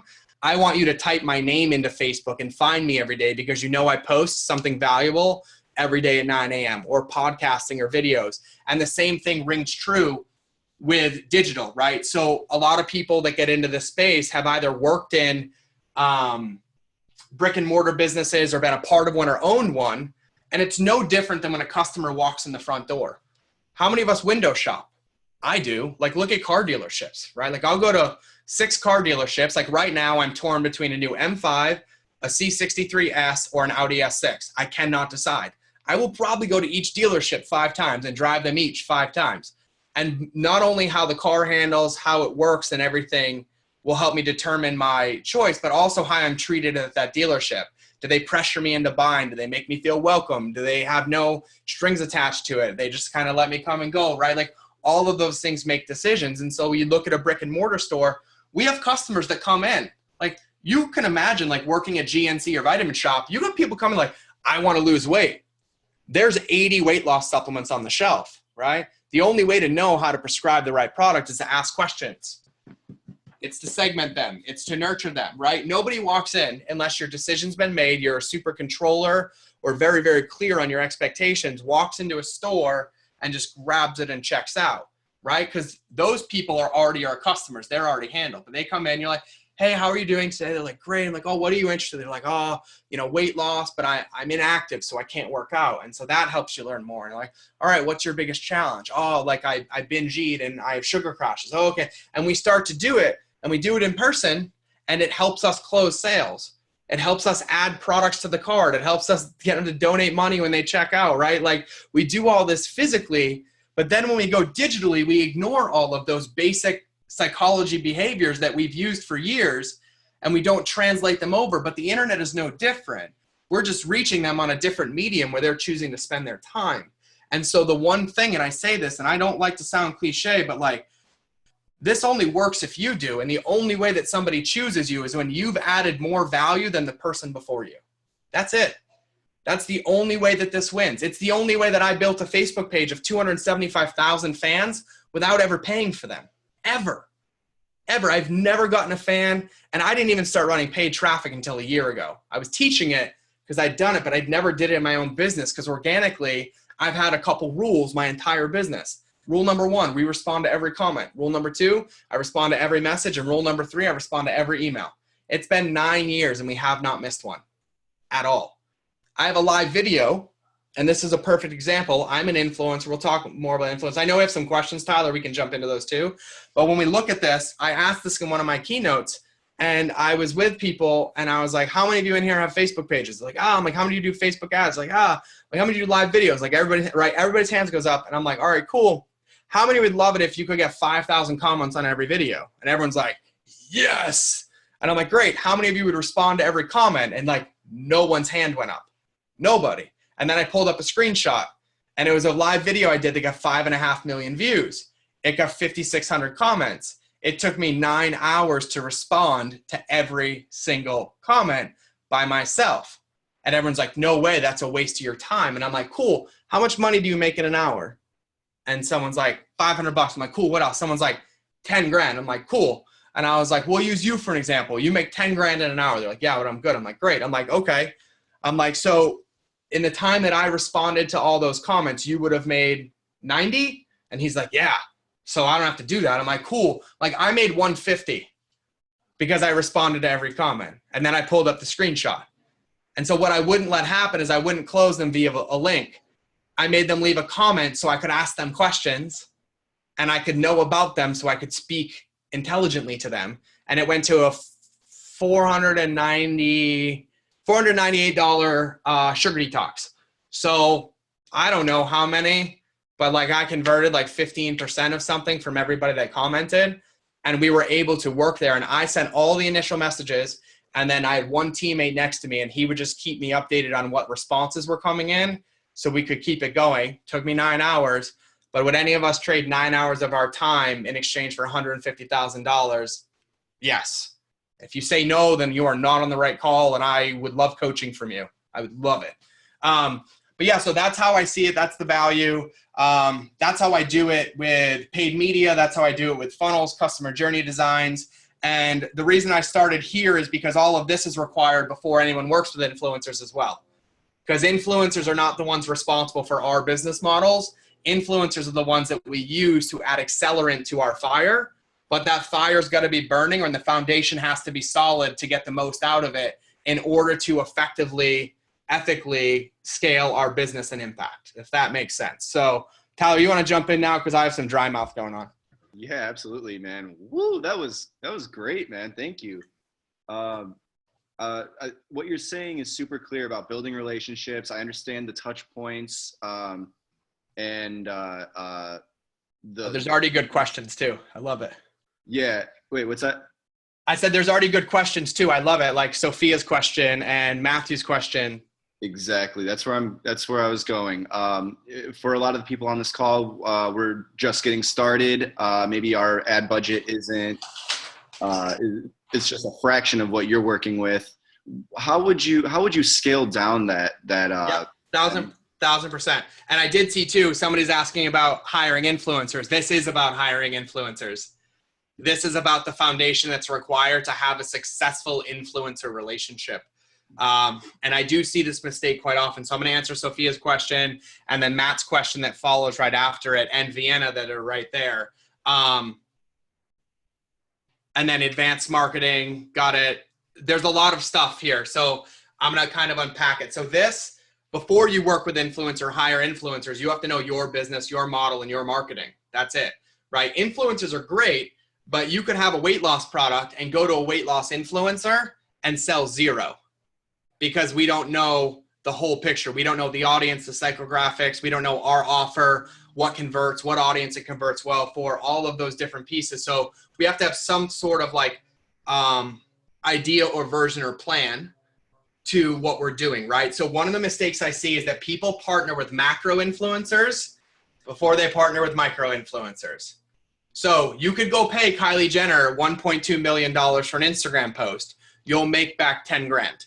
That's a fact. That's just how it works, because there's no relationship there, right? There's no continuity. There's no congruency. There's no ongoing, right? So first off, when you look at influencers, macro, typically we like to see is like 100K up. And then micro, I like to see is like 10K down, right? So the most success I've ever had in my business. Now my ad budget for Civilized Caveman, I don't spend those numbers. We spend like less than $1,000 a month. And it's very, very, very, very perfect. But what happens before that is the amount of content that we put out. There's a video of me that goes up every week, sometimes 3 times a week. There's live videos. There's emails that go out. They're all our content, our recipe videos, our wellness videos, our fitness videos. But we keep our ad budget very, very small. We build relationships, and then we use our ad budget to enhance those relationships or to help scale them out more effectively to reach the people that are our biggest demographic. So when anybody's getting started with this, the first place I always recommend going is micro influencers, because micro influencers actually have a lot bigger impact than macro ones. And most of the time they convert better, because if you look at it, let's say, I'm just going to keep using weight loss, but let's say you sell a weight loss supplement on Amazon or even through your own funnel, and you find an influencer that is a fitness enthusiast or a trainer. Sorry, I'm like itching my nose. I have like allergies. I'm like, it's bothering me, but I apologize to everybody. But you have a fitness influencer, they teach weight loss, they teach nutrition, and you're like, cool. And you have 2 of them. One has 150,000 fans and one has 4,200 fans, right? Most people default to the 150. They go right there. This is what I do. This is how you find an influencer. Let's say you come into that situation. You then look at that influencer's page that has 150,000 fans, and you spend 10 minutes auditing their content. Go look at their last 20 posts. And when I say look at it, read them. Does that language, is that congruent with your brand or your offer? Is that languaging on track with what would convert your customer? Do they use appropriate hashtags? Is what they're teaching on brand with them? First part, right? You need to have good fits with influencers to work with them. Second part, okay, cool, 150,000 fans. What's the best offer or most similar stuff to what I do? And you're like, oh, when they talk about weight loss. So pictures of this influencer with no shirt on probably would be the best way. So you find 5 of them and you look at them. They're talking about weight loss and supplements, and you notice something. They have 150,000 fans, but they're getting 430 likes and 4 comments on that page and on that post. And you're like, all right, cool. And then maybe you go look at a recipe post, and their recipe post talking about weight loss and diet are getting 6,000 likes and 410 comments, right? So what that influencer might know or might not know is that their audience is telling them is that they don't want to learn about weight loss through their shirt being off. They want to learn about it through recipes and having a plan. So if you were to partner with that influencer, you have to realize exactly what you would want them to say, how you want them to say it, and make sure it's congruent and a good fit with their brand. That's 150,000 people, right? So, just rough numbers. If let's say they have 150,000 people, their recipe weight loss posts get 1,000 comments, right? That's like less than 1%. It's, I don't know, it's like 0.8 or something, right? But then you go over to this other influencer that has 4,200, and they have the same page, the same product, the same audience, the same value, except when they post the recipe and talk about weight loss, they get 1,000 comments too. Or let's say they get 100 comments and 600 likes. They have a 10% engagement rate. They have a 0.8% engagement rate. This person will charge you $50. This person will charge you $500 to $2,500 just because the pure numbers that are here. What we tend to do is go to the big side, like this will work, this will work, this will work. This side works better because these people are the ones that have been manually building relationships with their audience. They're connected. It's a small number. People feel heard. Most of the time you'll see that every comment's responded to. So when I look at how do you scale this down in the context or framework of working with influencers, you pick 3 or you find 3 and you align yourself to them and go on this side. So go on the micro side and find the best way that you could work with them. Look at their offers, look at their languaging, and figure out, based around your product, what could they talk about or what would resonate the best with their audience, and then approach them for that deal, whether it's a paying per post or it's an affiliate deal or there's a co-branded thing. A lot of micro influencers work for product. They love being featured or associated with a bigger brand. I still, to this day, are some brands I don't charge for any content on my blog. Other brands pay me $5,000 for a video, $10,000 for a post, a video, social dissemination. And then there's ones like Traeger, for example. There's been 6 brand new Traeger grills in my backyard in the last year. They send them to me. I give them to friends. I give them as Christmas presents. And I just love the grill, so I keep using it. And I have a decent amount of audience members. So when you look at that, make sure you're finding the ones that are congruent. And you pick those 3. Let's say there's those 3, and you figure out how can it be a mutually beneficial win-win relationship, because here's what won't work. What won't work is when you pick an influencer and they post once about your product. It will not work, right? Because you can't establish a quality marriage or a relationship in one date. It's almost impossible, right? So the influencers that you work with, they have to incorporate your product. They have to use your product. It has to be a part of their life. Now, I'm not saying it has to be. You can go the other way. It's just like a black Pegasus if it works. It's so rare, right? It's not even unicorn level. You have to make a black Pegasus to exist because it's so rare. But on the other side, when you can do it this way, when let's say you do have a product and you know that most of the time your product's around $37, $40, that people need to see it, feel it, touch it, see somebody consume it 4 times before they make a really good purchasing decision, which even if your ads are only spending $5 a day, you still know the data because you know which ad worked or which point in the funnel worked or which messaging worked. And so you use that for your influencers. Then you negotiate these deals of hey, these are the minimum outputs that are required and we'll support you however we want.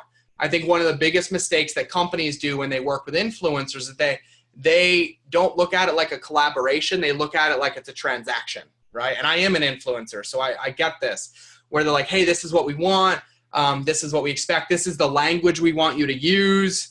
It has to be on this and this and this, which eliminates the authenticity of these relationships. So influencers know how to talk to their audience. That's why they're influencers. They know what converts. They know what works. We have to empower them to do that. So what I love, and when I coach my companies and my brands and my clients on this from a marketing perspective, is we invest heavily in our influencer relationships.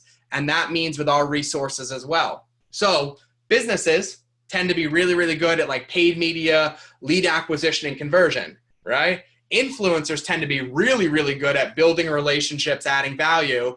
And most of the time they suck at conversions and leads. And most of the time we as companies suck at building relationships. It's a perfect fit, right? But you're going to have influencers that take the most amazing photos or make the most amazing recipes and literally couldn't make an ebook or a graphic to save their life. They couldn't edit a video if their life depended on it, right? So that's where we come in. So we go after these micro influencers on this side. So we have micros, right? And for this purpose, I'm going to say 10K and down. And we look at all the different ways that we can make it a win-win relationship. So we know for a micro influencer in our product, 4 touch points is a good amount of time for somebody to convert something, right? So this micro influencer recipes work the best for them. They convert for their audience, right? But an influencer might not want to come up with the recipe. So then I'm like, cool, well, we'll come up with the recipe and take the photograph and provide you with the assets. And we'll pay for ads to your affiliate link if you let us use your audience, right? Or these are the assets for Instagram stories, right? So let's use Gary Vee for an example, right? Gary Vee's Instagram stories, they test everything all over the place. Videos, graphics, animations, like everything. We don't need to get to that level, but sometimes influencers love that, right? Most of us as companies have access to videographers or editors, right? So I've been with influencers before and they're like, hey, I want to do stories like you do or like Gary Vee does. We're like, cool. What do you want in them? We'll have them record a video and then we'll make them 6 15-second Instagram stories. So their swipe file is all the actual content, but we know it's on brand. We know the messaging is there. We know that it fits everything. And then we're empowering that influencer to share more with their audience with all the tools that are required. So we're eliminating friction and objections from the influencers so they can eliminate friction and objections from their buyers or from their customers to sell our product, right? So it's always focusing on that win-win. And so the best way to succeed with influencers is to go micro. It's to find influencers that are congruent. Now, I've gone all the way down to 1,000 people. I've worked with influencers that have 1,000 people, and those are normally the best ones because most of them it's extended families. So they're basically selling to their second and third cousins, plus, their 2 grandmothers and 27 uncles, right? But it's a very, very real thing because there's so much connection there and so much engagement that it has a massive needle moving apparatus for the business. So that's how I look at influencers. So when you are looking to hire an influencer, we as the business have to kind of provide the left and right lateral limits, right? But within that, then influencers can operate creatively at what they're good at. They can use their superpowers, right? Like I'm really good on video. So when a company is like, hey, I want you to make a faceless recipe video, I'm like, that's not going to do as good as if you let me talk. And then they're like, we can't do that. I'm like, great, it's not a good fit, right? And then that's okay for them. But they hold that ground. They provide those limits. So you have to provide your brand limits and provide basically what's required for there to be a win-win. And then you have to make sure that who you're aligning to is a good fit, both from a paid media perspective, from an audience perspective, from an engagement perspective, and from a languaging perspective. Because look at the amount of times that companies sponsor professional athletes and then they go and they get ripped away and they lose $1 billion, or like Snapchat decides to piss off Kylie Jenner and they lose 1.3 billion overnight on the stock market. Influencers play a very, very big role. So you want to make sure that when you're working with them, you are working with the ones that align to your brand and where your brand wants to go. And then you create these win-wins. You don't need 100 influencers. You need 5 or 10 max that are win-wins that you have ongoing relationships with. So one of my clients that we tested that live video of me, we have 6 influencers And for each influencer, we have paid media running for each one of them to the same offer. And they've been going for about 7 months now, and all are around a 6 to 7x ROAS. We started them all at $20 a day.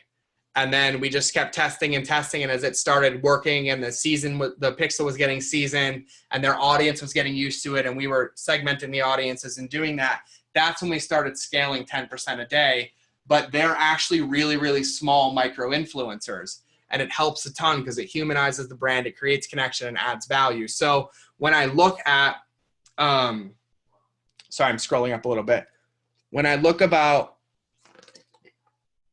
Sophia's question, 50 million people, what about us newbies that don't have that many impressions or money to get that many impressions, like me? The only reason I can talk about this is I get paid to play Monopoly with other people's money in real life, right? Like that's a blessing. Like it's awesome. I get to learn a lot, but I don't do this internally. We run really lean. My team is 4 people and we pump out amazing stuff. But what we do, Sophia, is we spend all of our time building relationships. Everything in our company is about relationships. And like, we're not even selling any products right now because we're rebuilding our whole value ladder and offer system. So I'm operating at a loss of around 15K a month right now for about 6 months, just so I can do it right again. So I can launch it again and build those relationships and nurture them and email sequences and content. So, you know, like Gary V, and I love Gary's content. Don't ever try to be Gary V, but I love what he puts out there. But like Instagram, for an example, right? You have a product that's a physical product, but it's visually based. It's food, it's fitness, it's supplements. That's a good fit for Instagram. The most effective Instagram strategy I've ever seen is Gary V's $1.80 Instagram strategy, where basically every day you spend a half an hour of your time engaging on content or with people that are like your brand or would consume your brand and just adding value. I've seen people go from having 30 new followers a day to 300 because they spend 2 hours a day engaging and commenting. That is a very, very direct line of increased revenue, increased brand awareness, increased conversions, and things like that. So when you are small, what I would do is I would get as simple as possible, right? So of course there's Twitter, there's Instagram, there's Facebook, there's Pinterest, there's all these different things. I would pick one, and I would pick the one that you're most passionate about, that is the most congruent with your brand, right? So some companies I work with, they have 100,000 followers on Instagram and 100,000 on Facebook. And I'll look at them and I'll look at their engagement, I'll look at their offer, I'll look at their audience, and I'll be like, all right, Instagram's where it's at. And I'm like, there's no point in us using Facebook because you're not doing it as effectively as you could be. You kind of ignore it. These people are having bad experiences. So we double down on Instagram, and then we go from 100K to 1.6 million in 11 months. And then sales go through the roof. Now we're still benefiting because we're running paid media on Instagram, which is helping our Facebook pixel, and our cost is down from engagement, but we did it in the area that was the most effective for us. So you have to keep it simple. And then you always start with one relationship. Find an influencer, find somebody that you can use for marketing, and realize that influencer relationships are a win-win on both sides, but you have to be clear on what it is that you're trying to get out of the relationship and what it is that they are getting out of the relationship, right? So of course the surface is when I work with an influencer and they promote my product, their customers buy my product, so I get new customers. And I'm like, yes, totally true. When I work as an influencer with some companies, I ask them to give me a copy of the email addresses because they're running under my name and my face. So sometimes I negotiate that. So then that's a win-win on both sides. But then you need to be explicit, like, hey, you know, and once this is done, I would love access to your pixel. I will never run ads under your name, but I would love to be able to market audience members under ours to your affiliate link. So then another thing that you're working on is you want access to their pixel or a copy of their email list to create lookalike audiences, to run traffic to. And all this starts very, very small.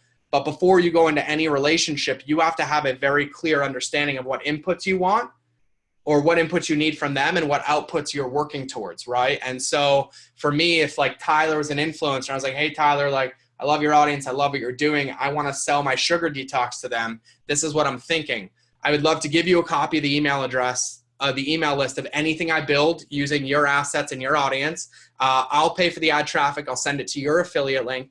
But I would love it if you could help me speed up the process. So if you give me a copy of your email list and you share your pixel with me, I can create custom audiences. I'll run the ads under my name, but it will allow me to help you convert better and get a quicker ROAS so we can scale this effectively, because that does all the prep work for me. And then he's like, cool. And he's like, oh, but I need videos. And I'm like, well, do you have a videographer? Like, no. I'm like, cool. Tell me what you need. And I'm like, cool. So then Tyler requested, like, I provide 3 videos or 3 blog posts or 2 emails. And we come up in the beginning of that relationship with what all the inputs and outputs are. And then we come up with a plan from that. And I always do it with one relationship, because once one is done, you then have a framework and a template to have somebody on your team or a VA or even yourself start negotiating other influencer deals, and you kind of plug them into the same structure and same system. So it simplifies it for you. You shouldn't have, like 6 different influencer programs in your company. You should have one. And the one is the one that works, and you align influencers that work with that, and you have all the inputs required to create that same result over and over again. And so Matthew says, interested in your thoughts on how to market on a small brand starting on a small budget. Same thing. You prospect, you nurture, and you retarget, but you can do that without paid media too. You can prospect by asking social media, for example. If you're building your own audience, you can ask questions that help you learn about your brand. The biggest key to that is to respond to the answers and ask another one and build depth of engagement, right? And then if you're doing it externally and you're a brand and you want to learn about your avatar, build an audience and build a following, then you make a target list of, let's call it 100 people or 100 avatars. And then every day you go on your social under your account and go to theirs and ask questions and add value and pay attention to what they're doing and how they're saying and how they're responding. And you do this every single day. And really what you're doing is you're prospecting organically without paid media. But what you're going to learn is relatively quickly. You're going to learn what audiences are closer to you, what type of people respond better to your comments and to your content. To now the point we know, like, hey, I've reached out to 50 men and 50 women on Instagram, and I talk about the same thing. 42 women responded and 6 men responded. I would not run an ad to a man. Done. Game over, right? And then you're like, okay, can I do a little bit of research here? You can look at their profile and their profiles, and you can find commonalities. They're all posting about recipes. They're all posting about fitness, and they all seem to be between like 25 and 40. And I've noticed most of them have kids. Cool. I just did my prospecting. So now if I'm going to spend money, I'm going to start spending like $5 a day, and I'm going to run ads to women that have children that are between 25 and 35 that are interested in recipes and fitness that live in Southern California. And now I've done it organically, but then when I look at that, I can see what's working. I can see that it's like more 27-year-old women that are working than 35-year-old women. So then I split that out, and I'll test 27 versus 35, and then I pick a winner. And I'm talking $3, $4 a day here, like minimal. You'll get the feedback pretty quickly, and then that's how you scale. Everything we do scales. Like even in the biggest companies with the biggest budgets, like one of my Facebook budgets is, and I just do the strategy their team implements, but we have $5 million a month that we can use. When we launch new campaigns, we still start at $5 a day, because we don't want to waste our money at scale. We want to make our money at scale. So we waste as little as possible testing, and then we get as many answers as we can, and we get as granular as we can, because then it helps us scale while maintaining that profit margin and doing it the right way. So I hope that helps a little bit. Hiring influencers, piggyback on Sophia Matthew said, this is great stuff, but very advanced marketing. Kenneth, I'm going to challenge you on that one. I've never been to marketing school. I don't have a degree in marketing. I barely made it through high school, and I pulled a trigger for 12 years. And everything that I'm talking about and teaching is just focusing on human relationships, right? All we're doing is we're taking the physical world and we're creating it digitally for connection. We're creating it with posting and commenting and responding and adding value and emailing, where we currently do it in the grocery store at the checkout process, or when somebody comes into our restaurant and we're helping them order their food. So marketing can be as simple or as sophisticated as we want it to be. But when it comes to simple, it's really, really easy for me. No matter what, our product is going to have some sort of avatar or person associated with it. And that avatar, most likely all of them will hang out in one place, right? Very rarely do you have like an equal audience that buys as much of your product on Instagram as you do on Facebook. There's a clear winner, because different demographics, different consumption methods, right? So we can learn pretty quickly that like our audience responds the best on Instagram. Then let's just stay on Instagram And how do we use that? Well, how do we get engagement? Well, we have to add value. How do we add value? We post content. How often should we post content? Let's start it once a day and then ask for feedback. Let's make it a rule that we respond to every comment. And all we're doing is we're using all of the things required to build a successful relationship. But this is why you see people that launch these digital products that are like $2,000 price points, $2,500 price points, and they do 3 million. And you're like, how? They only have 1,700 Instagram followers.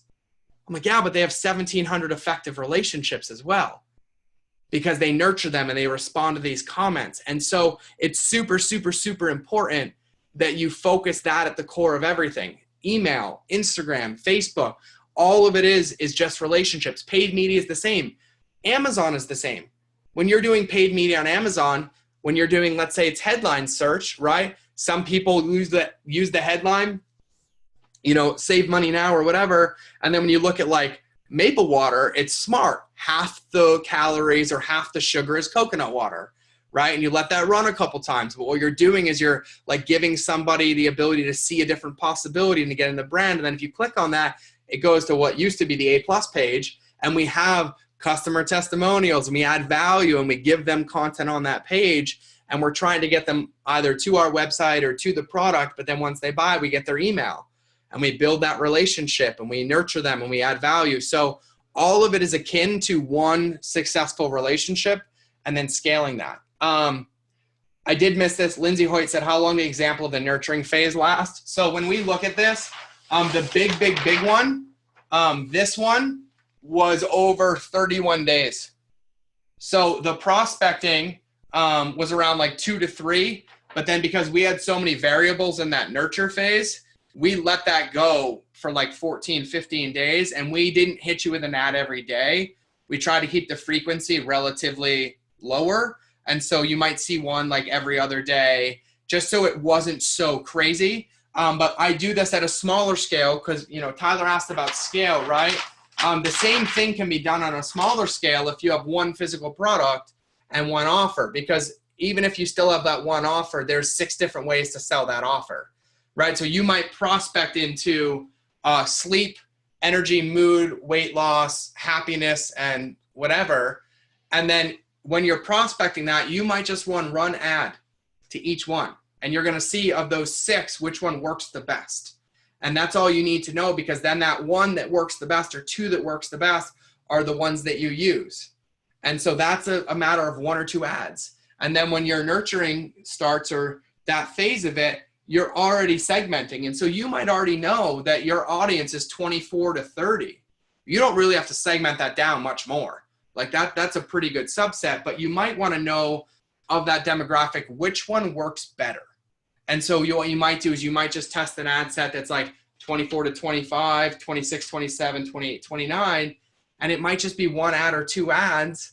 But then you see very quickly, once 50 people click, you're like, God, of the 50 people that clicked, 34 of them were all 24 to 25. So if I'm looking at my limited budget or what I'm doing, I'm like, great, I'm going to go here and I'm going to try to get the sales from this one and keep going. So everything happens at a small scale, and it has to. Even these most complicated funnels and campaigns that we do, to get to losing $500,000 a month, we had to start with a simple offer, which was a free plus shipping to a discount to full price. And we learned and we lost and we learned and we lost, and then we rebuilt it. But all of it starts with one. It's one simple hook, one offer, one messaging, one demographic, and we take them through that. So Ivania says, do you have a sample template of what the contract with an influencer looks like? Unfortunately, I've signed NDAs and NCs for every single thing that I've touched. What I will say is that it is a standard template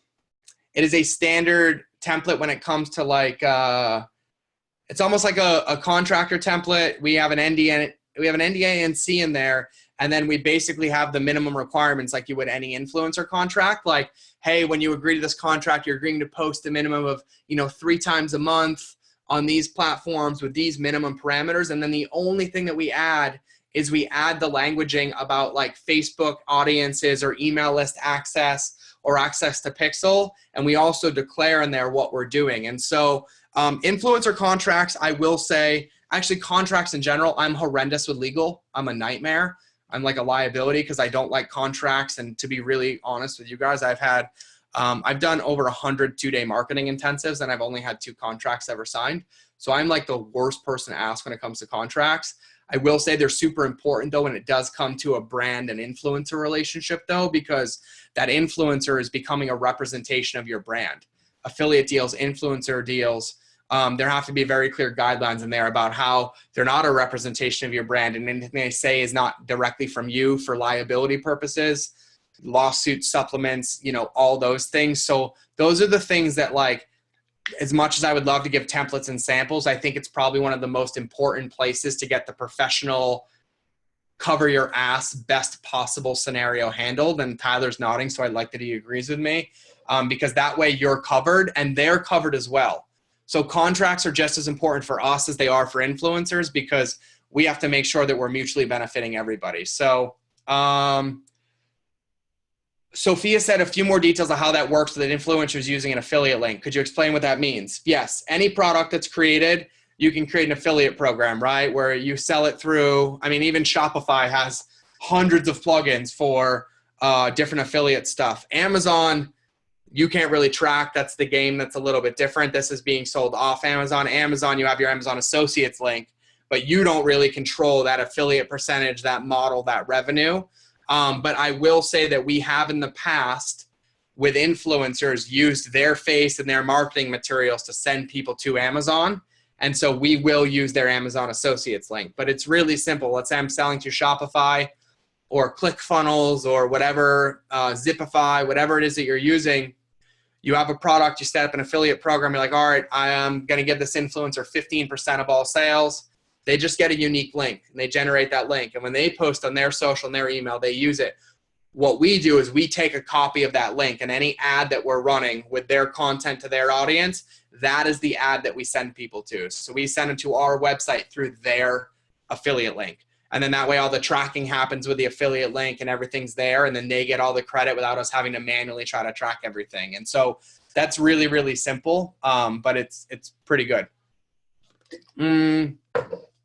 The branding concept is difficult for me to grasp. After doing some research online, I've noticed that there are 2 types of branding. A house of brands like Procter & Gamble, which has the brands Bounty, Charmin, Crest, blah, blah, blah, blah. Or a branded house like Quest Bar, Google, Apple, which are several products under one brand. I still work a full-time and part-time job. Due to my business schedule, I hired a branding expert. As soon as I told him that I sell on Amazon, he said the only way to be competitive is to have a house of brands focused around my expertise, physical therapy and alleviating pain. He recommended that I brand each product separately, house it under a store name, and focus on the pain problem that I'm solving for each branded product. He also stated that I have to get out there and start creating a following around my expertise, and the brands will just fall into place. What are your thoughts on branding? Well, that's an amazing question and some pretty good feedback, right? So what typically happens is you have a brand, you have a product, and that product, that brand, the packaging, the audience, the avatar will find its core of people, right? There's people, if you look at certain supplement companies, they won't buy because of the color or the branding or the loyalty, right? But I typically don't like to get into the world of multiple brands of the same products until I've mastered my core audience, right? But there is a time and a place to where you can become your own competition and start working on generating new sales, right? So I'll give you an example. So Trader Joe's, what I think is hilarious, Trader Joe's is owned by Aldi. Now, Aldi was a European grocery store that is now very aggressively expanding throughout the United States.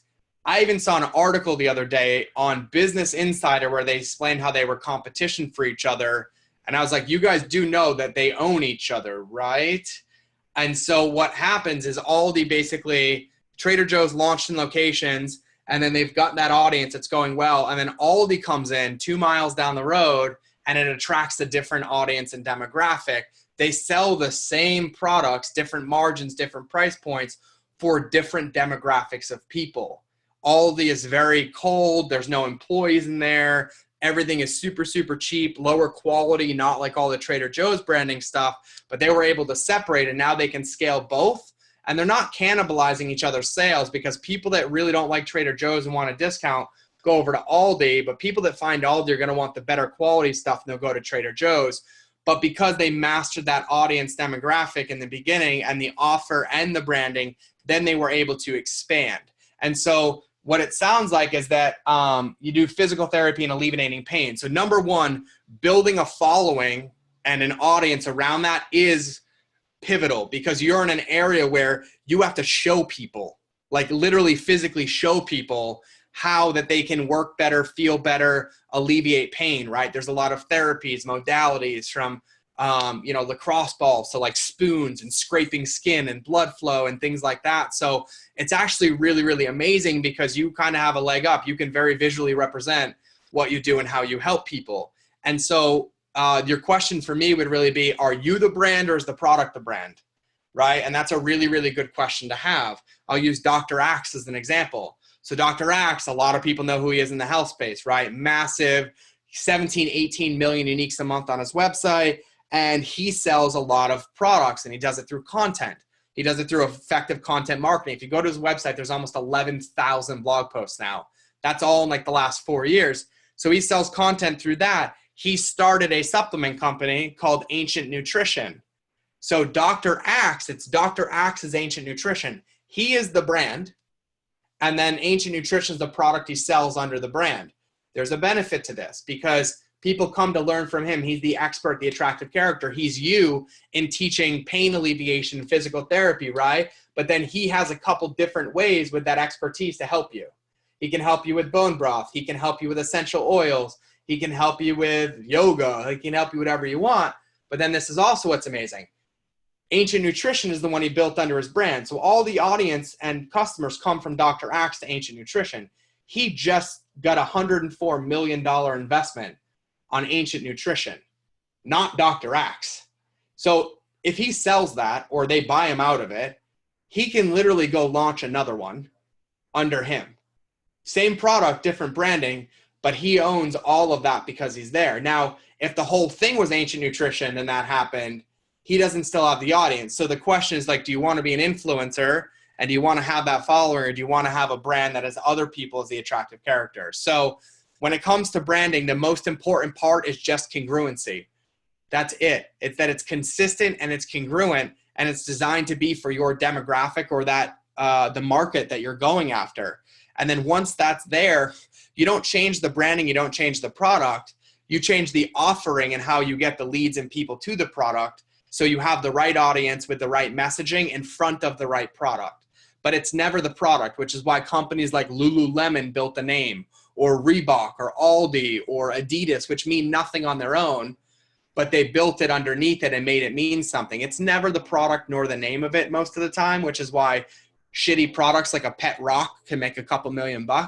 It's always the offer and the audience. So I think it's super important. So I hope that answers your question. I know that went a little deeper than I thought it would. So Sophia, how do you get an influencer to do more than one post if you're sending them product? I'm in the process at the moment. Build a relationship with the influencer. That's it.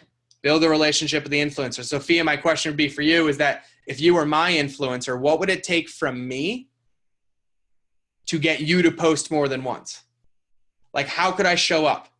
Like, if I sent you a product, but then 2 weeks later, I sent you a gift in the mail that had nothing to do with the product, but it was just an association or a thank you, you're going to post about my product again. You don't realize it, but I do, because I just became the front of your brain again. I became a value add. I changed our relationship and our dynamics. So let's say you get 10 products that are all protein. I sent you one. And then a week after, I sent you a shaker bottle and a bottle of wine. And then a week later, I sent you a thank you note. One of us is going to win. My protein could taste worse and be more expensive, and you would still promote it. It's just basic psychology. So the question is, what needs do your influencers have that you can solve for them? What can you do to be pivotal in their growth as a business? When you're committed to your influencers making more money than you do, you will always win. Because right now it's easy. An influencer posts our product once, we get a couple sales, they maybe get like $10 of affiliate commission. We empower them and train them and give them advice and tips and access to resources, and they post 25 times. We get 25 times the sales. They make a couple grand in affiliate revenue. We reinvest our margin into that relationship. right? Like one of the companies that I'm an influencer for sent me a Swarovski crystal vase for our wedding. I went and looked it up online. It was like $2,500. And I was like, whoa. And I was like, all right, cool. And I still to this day have never asked them to pay me for a post. I just make them send me product. But like they've made it so I kind of like feel guilty if I promote anybody else. And so it's one of those things. It all comes down to relationships. And I don't want to sound like a broken record, and I love when Tyler nods because he's in marketing as well. And like he knows this and I know this, and it also has a massive influence. Like a lot of people don't realize that your ad spend gets like cut in half when your organic engagement is up. Like you get rewarded for engagement and depth. The algorithms reward depth, right? Like all the algorithms just changed 3 weeks ago. And luckily I get to go to Facebook whenever I want and Instagram because my friends work there. But I knew a couple months ago what was happening. But like now when you look at Instagram, anything under 5 words no longer counts as a comment because they're combating all the bots, right? So now it's about depth. Like people have to be like, they can't just give you thumbs up so you gain the algorithm. They have to like leave comments. And then if on Instagram you don't respond within the first 60 minutes, that person will not see like the next 10 of your posts or so because they'll get shown other content that somebody would respond to. And then if you do respond though, it trains the algorithm to keep showing them your content, right? And then ranking on Instagram and Facebook is now predicated on not velocity or shares, but depth of discussion and nested comments inside of the content itself. So people responding to responses, asking more questions on Facebook and Instagram helps you rank more and people see more, but there's only one effective way to do that, and that's to respond and ask open-ended questions. So another part of this when it comes to influencers, Sophia, I'm kind of running down your road, is that when you do work with an influencer, you expect that your influencer has a relationship with their audience, right? My expectation is that you build a relationship with their audience as well. So when we work with influencers and somebody promotes our product or does something and they get 1,000 comments a post and that influencer only responds to 50 of them, my team goes as our brand and responds to every single one of them. So we control the relationship. We make sure that we check all the boxes so there's no gray area or negative associations with our brand. So that is one of those things that you can always do. So relationships are at the core of all of this. And I mean, they are at the core of all of it. And Sophia, thanks for the message. Picture me on your product. I'll talk to you about it later, but I appreciate the right hook there. She private messaged me. And then Ben says smart. So you're doing retargeting on Instagram and other platforms specifically for each influencer. Yes, specifically for each influencer. And if I have a regular product or my own funnel that's going that influencers aren't a part of, but I know that my demographic is 35-year-old men, I will retarget people in my own funnel utilizing an Instagram or like an influencer relationship I already have or photos I have or assets they had. So I can try to bridge that gap and eliminate objections because they're like, they might not buy it from me because I'm a 35-year-old dude with tattoos, but they might buy it from my wife. And so I might run ads with that content that I agreed to and the pixel that I have the data to retarget to that demographic to see if it converts my ad sets better or my offer better. So how are you able to negotiate getting a pixel from an influencer? It's an amazing question. I ask, to be completely honest, and I make sure that they understand that they're going to win more than I am. And that's where the affiliate link comes in, right? Micro influencers a lot of the times are aloof to this massively. That's because they do this as a hobby and they don't understand that it can be a business. But that's where the biggest opportunity is because you can literally show them the light. When you're like, hey, all I need from you is access to your account and you to do some videos for me, and I'm going to see if I can add $500 a month to your revenue. They're going to be like, what? And I'm like, oh, and you don't have to post anything. Huh? And you don't have to do a hashtag ad or hashtag sponsored or nothing. And they're like, what? And so we educate them. And that's where I said our uptick here, like our benefit here as business owners is that we understand lead generation, we understand conversion, and we understand marketing, right?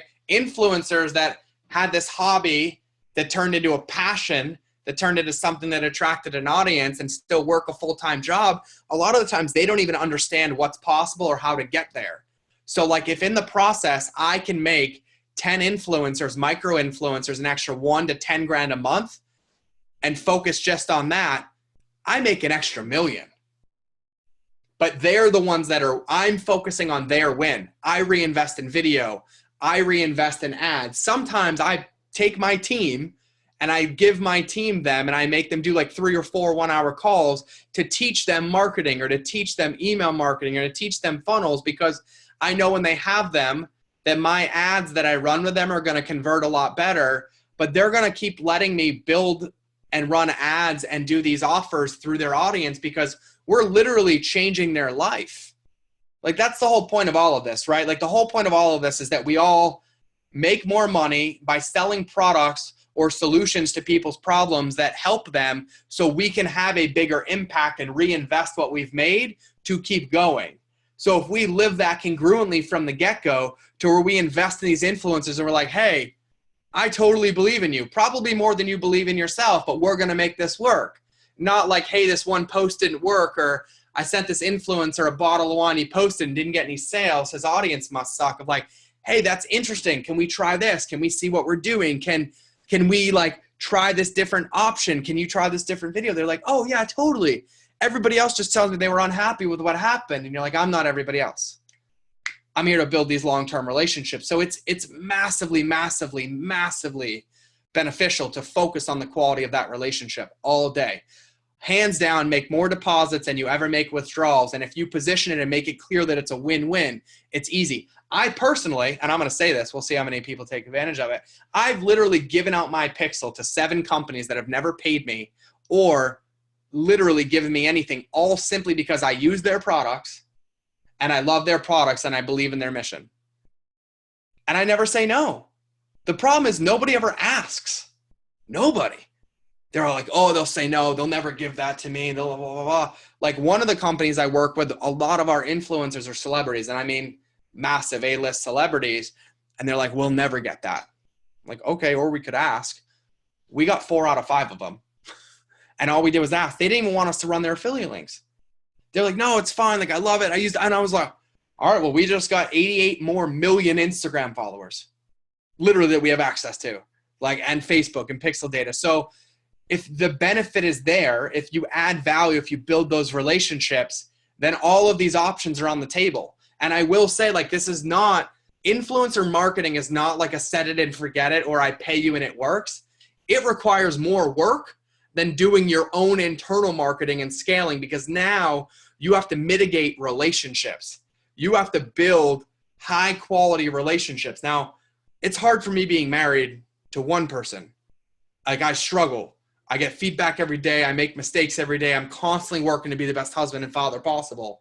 And then I add 25 influencers on top of it that I'll have to be married to as well, that all have their own personalities, their pain points, their fears, their business models, their scarcity, all of that stuff. And so I think it's very, very important that you focus in the beginning on nurturing and creating that 1 or 2 win-win relationships and figure out what it has to do, like what you have to do to get those inputs, what results you get, that it's congruent for you, that you have the energy to do it, that it's going to move the needle, and then you can build on top of it. But understand that relationships take work. Influencer marketing takes work, especially if it's going to be effective. Because the other side is you go find the macros and like you come to me and you see my profile like, hey, can I have an Instagram post? I'm like, yeah, it's $2,200 a post. People say okay to that. They don't even care about the sales. And I was like, you should. And when they don't, I don't post. I won't take the money. Like, I just won't do it because I want it to be a value add to my audience. And I want to know that the company I'm sending them to is going to nurture that relationship and it's going to add value and help them buy more products and take them on this journey. And so it's the most important thing. Sophia says, love Gary too. So for a small influencer, how much would you pay them or pay for their audience? I've just been chatting about 7 influencers I'm going to send product to, and if they're happy to post it, if they like it. So do you suggest I try and do something more to offer them? So choose a few and offer them something more. Or are you able to write something that we could offer them? You can't do testing on Instagram, can you? Only Facebook? You can do testing on Instagram. If we're talking about ads, you run ads on Instagram just like you do Facebook. We do the same thing on Instagram on the back end. It's just actually easier because there's really only 2 placements, feed or stories. Instagram stories convert like 25 times better than feed.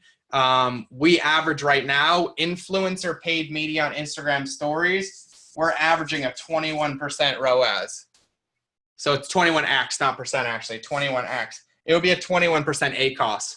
I did it backwards. And so Sophia, that's an amazing question. So first, Sophia, actually not first. I'm going to do this for everybody, just because I feel like it. Sophia messaged me and said, hey, I have a product that I would love for you to try to see if it might be a good fit for you to be an influencer for. So I'm going to give you all my personal email. If you have a product or an influencer thing or something you want me to look at, you want me to see it, you want my opinion on it, you email me just like you would if I was a cold influencer, and I will respond with feedback. I promise. But like Sophia, like tell me, like I want you to go find my social media following. Like I want you to go find my Instagram, my Facebook, right? It's Civilized Caveman. I want you to look at what I post, how I post it. Check out my website, even though the new homepage won't go up until tomorrow. Sophia said already found it. And I want you to go look at what I post. I want you to look at what we share, what I talk about, and then I want you to send me an email and pitch me. And I want you to convince me to post your product without paying me.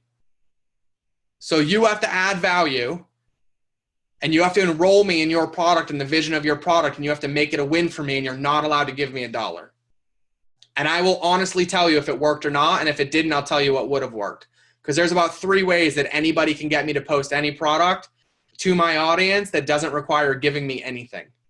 And so my personal email address is ITS, so like it's, and then my name, George Bryant @gmail.com. That is my personal email. And so because I value time and I value relationships, I'm going to support you and tell you how the best way to get me to read your email and respond to your email is. Attention to detail matters, business matters, research matters, okay? If you send me an email, I want in the subject line, you can write whatever you want. Just make sure the subject line says Ryan Moran dash, whatever you want your subject line to be. That's it. If it does not say Ryan Moran dash, I will not open the email. Because this is the same thing that will happen with influencers. It's a congruency thing. It's an attention to detail thing. It's a lot of different things that we subconsciously feel when we communicate with brands. And I will tell you, as an influencer on my side, one of the most frustrating things about working with brands is how I feel like they don't give a shit about me.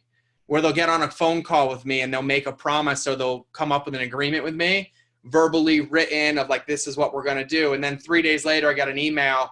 I'm like, hey, I forgot what we talked about. Can you remind me? And I'm like, no, we'll never work together again. Right? And so it's super, super important that we pay attention and we set these relationships up to win. When you get married or when you start dating somebody, if you agree that, hey, every Friday night at 7 p.m., we're going to meet for dinner, and you show up and you follow it, that's great. But the night that you show up at 7:05, you literally broke your contract. You broke your word. And then you've created unhealable damage. Now, it doesn't mean you can't get past it, but when you nail a nail into a fence and you pull it out, there's always a hole, right? And all of those things matter. All of those things matter when you work with influencers. They all determine how important I feel. So one of the things to think about is, as an influencer, is when we go after influencers, we do it. And I'll write the subject line for you guys now. Somebody commented in there, but subject needs to be Ryan Moran, and then dash, whatever you think you want to write to make me smile, laugh, or make me feel important. So as an influencer, and I mean as a human being in general, there's 2 really, really core things that we fight really hard to hold on to. We want to feel right, and we want to feel heard. Human beings. We want to feel right, and we want to feel heard. When a company approaches me to work with them as an influencer, my radar is already on. And I'm like, they want me because they want to make more money. That's a fact. That's not a bad thing. It's a fact. People that own that work a lot better with me. because we can have open conversations. But I know that you're only approaching me because you like my audience, you like my messaging, you like me, and you would like to be a part of it so I can expose you to that. So one way that doesn't work is when you come to me and you're like, hey, I want you to promote my product and you'll make $6 per. I don't need to make $6 per. That doesn't help me feel important, heard, or like you give a shit about me. All that makes me hear is you want me to sell your product and you want to do it and have access to my audience that I've worked 11 years to build. Now, this might not make everybody happy, but I am giving you the real feedback because this happens to me daily. We get 3 to 4 pitch emails a day, and I've been getting them for 6 years. And I don't even open half of them. I have rules in place that if certain things are in the email or certain words, they skip my inbox and get deleted immediately. Because I've learned that there's certain things that get in the way of this, or there's certain words that I'm like, nope, not a good fit. One of them is when people put like CPA costs or CPC costs in. Like, hey, when their affiliate offer, we average like $3.06 CPC. Those skip my inbox. If CPC is in the email, it goes straight to my deleted items. I don't care. It's got nothing to do with impact, nor do I care how many clicks equal what dollars, because it's about influence and impact for me, right? So the key to this and the key to successful influencer relationships is that you empower that influencer to realize that it's a win-win. And you're willing as a company to build a relationship, to add value, to send product, to get feedback, to also realize like, hey, I don't think this might be the best fit. Or, hey, it's okay if you don't post. Hey, or like, I want to make sure it's a hell yes, and if you're 98, I don't want it. You have to be willing to take a no, to take an L, and to walk away, which will empower your influence because it feels like a two-way relationship. It feels like I have choice, right? Relationships that don't have choice are abuse, right? It's people feel like they trapped, feel like they can't leave. That's called abuse. When relationships are built online and people feel like it's one-sided or it has to be a certain way and there's no space for them to negotiate or share their feelings or give feedback, that is a form of abuse. And it does not support a winning relationship. It doesn't make me feel like, God, I'm so excited to promote this product, and to be myself and to talk about my story. It's like, fuck, I got to follow these rules. Like, I don't want to post this, right? And that comes out. That comes out of my stories. It comes out of my energy, my face, my photos, like everything, right? And so it's so important. And I wish that I could teach everybody how to become billionaires with influencers. But the only way is to build relationships with influencers, and it has to be built on top of the solid relationship and foundation you have for your business. Whether it's a big business or a small business, whether you work 2 jobs and do this part-time or you do it full-time, all of it is the same. The most simplistic actions are the ones that have the biggest results. When you focus on building solid relationships, you have a solid business. That might be one product and one offer with an amazing customer fulfillment sequence. But you know that that is the one. And you know that anybody comes into that, they'll never leave because you give them so much value and love via email and content and social, right? And when you can have those wickets, that's how things scale. That's how movements are created. That's how products go viral.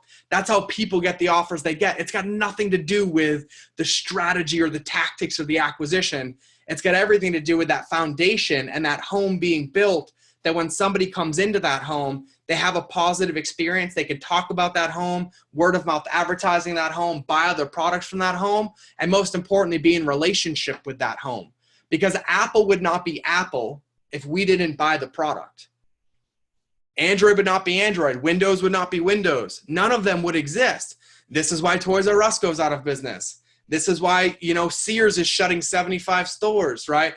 Other people have innovated and built better relationships. This is why Lowe's is struggling, but Home Depot is not, which is really, really, really interesting, because Lowe's became the home improvement version of Home Depot. Home Depot was always like the contractor store, right? But when you walk into Home Depot and you have a conversation with an employee, they will tell you how to build your house. And you don't even ask most of the time. Like, no, do this, do this, do this. Here's my number. Call me if you have any questions. Use this. Don't buy that. It's too much money. You only need this. But you feel like empowered and connected and important. And then you go into Lowe's and you're like, hey, use this Husky screwdriver. Oh, because we own Husky. And then you want it in this big toolbox because you'll never use all of these things. And not one employee knows anything, for the most part, about the products or what they're selling or what they're doing. they float around the store. There's not like a window specialist per se or an electrical specialist. But if you go into Home Depot and like you walk into the electrical section, like you are going to get a crash course from an electrician, and the windows from the window guy, and the landscaping from the landscape guy. And it's interesting because they haven't really ever changed it. And they've just been kind of going, and Lowe's was beating them and beating them and beating them and beating them. And now it's really great because Home Depot's been consistent, and now Lowe's is down here and they're still going and still going. Now they have their problems, of course. Everybody has their problems, but it's really interesting because that's a scalable model that literally has the same thing happen based on relationships and how people make them feel. And that's very, very, very important. So that was a very long answer to how much should we pay influencers. For me, like if you came to me, I want you to pay me $1 million. I don't know if I'm worth it, but that's what I want. But I want a win-win relationship. I want you to win because here's what I want. I want you to work with me as an influencer, you to see that I add value, that my audience lives change, that they have a benefit from using your product, that it's a good fit, that I use your product, that I love your product because I want to help your business. Why? Because I do want you to pay me, but I want you to pay me more and I want you to pay me forever. I want this to be a win-win relationship. And I've done this before. My longest standing marketing client, I've been on retainer for 14 months. I was a free food influencer for them for 4 years. I never charged them once. I've made more in the last year than I could have made in 20 years as an influencer with their brand. It was a very, very intelligent decision for me.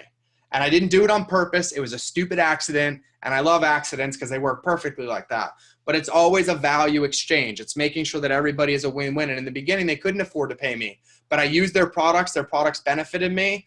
And I had no problem selling them. And honestly, it made me a better influencer because I didn't have to write sponsored or ad next to everything. And everyone's like, no, he really uses this. Like, look, he's not, disclaiming this or disclosing this relationship. And I'd be like, guys, I'm not getting paid for any of this. Seriously, like go buy the product, right?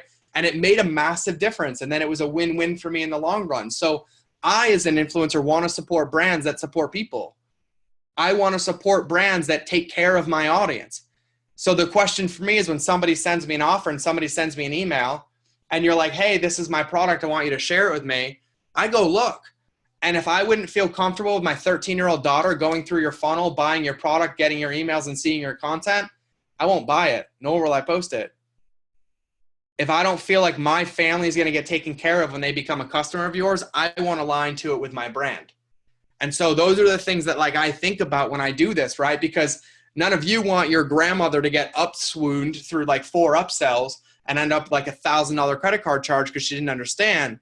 But that doesn't stop businesses from doing it. And so I always call it the grandmother test or my daughter test. So like if my 94-year-old grandmother got your product, would she know how to use it?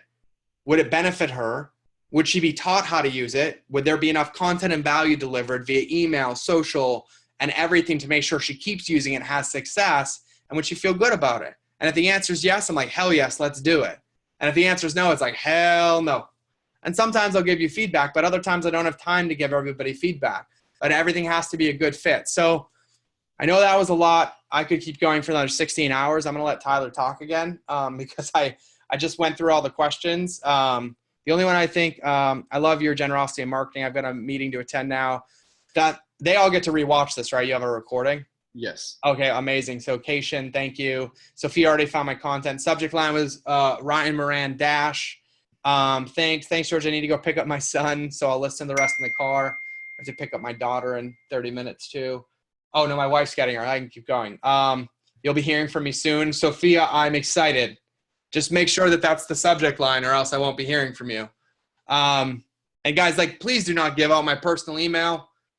Please, like, I don't care if 1,000 of you see this, but don't go sending it to people. But like, here's an influencer for you. I will find you and I will hunt you down. I travel a lot. I will find you. But yeah, so that answered all the questions. I can keep going, Tyler. If you have any questions, I would love to pick anything from you. If you have anything that you want me to cover or anything like that. I really think you did a great job explaining the relationship aspect of this and like boiling it down to it being relationships, being the central piece here. I just want to make sure that everybody on the call feels full from the value that you've given. Yes. Like that was your goal.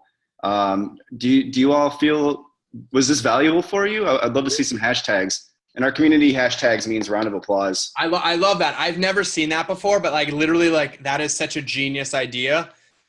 It's it would have been the only way I used hashtags in the past until I realized how valuable they were, but I love that. So Yeah. and I would love to, like, if anybody has any other questions, even if it's outside of influencers, if you just want to ask me a marketing question, I very self-admittedly love hearing myself talk, which makes me a really good teacher and speaker and marketer.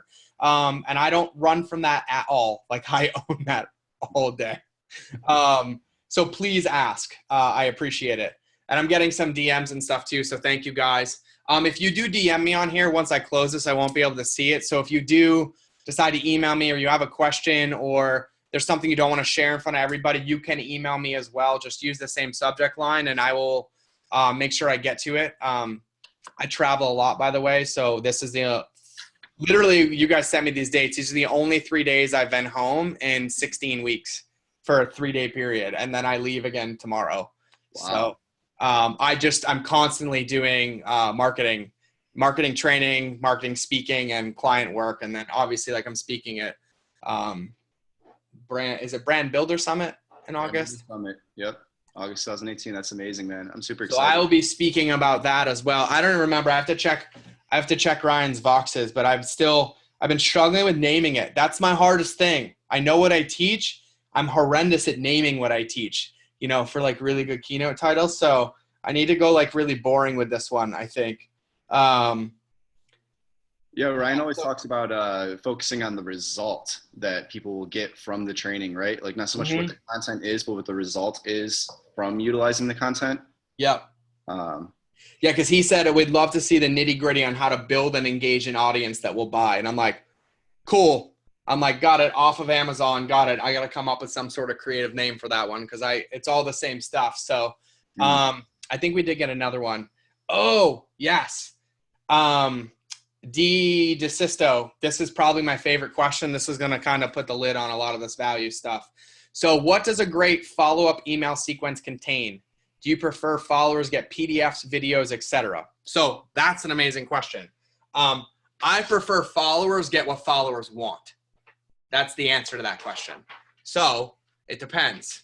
And that doesn't make it easy, but it genuinely depends. Because if your audience is 55 plus, they prefer long form text-based copy. They don't know how to download PDFs. Most of the time they don't want to watch videos. They want to read. They love long form sales copy, long form emails, long form PDFs, like just straight words on paper, no designs, right? So that might be it. So everybody's audience is quite different. I use a couple rules when I do mine, and this is what I do everything. And to give you guys an example, because I don't want to mess up the clean page, to give you guys an example, by the way, of what this looks like at scale.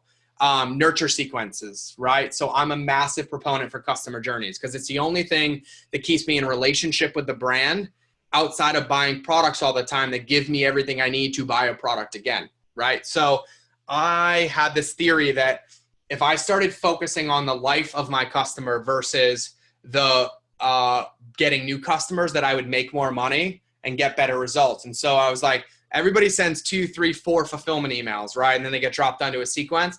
And I said, I'm going to design a 365-day fulfillment sequence for a $27 product. Just going to throw that out there. Probably one of the stupidest things I've ever done from a time perspective, but it was an amazing lesson. So I wrote 145 emails for a $27 product that went out over the course of 365 days. So this was a product funnel. I put 12,000 people through that product. So 12,000 people went through, and that means like they went through the entire thing. At the end of it, now it was like 200, no, it was like 140, it was 145 or 150 emails to 12,000 people.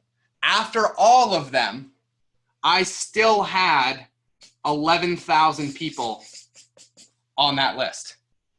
So I lost 1,000 people, right? Which in this case is around 8%. This is what's insane. I do this very strategically and specifically, and I'll talk about email marketing in a minute. These emails all served a purpose, and I followed a recipe, quote unquote, that I used.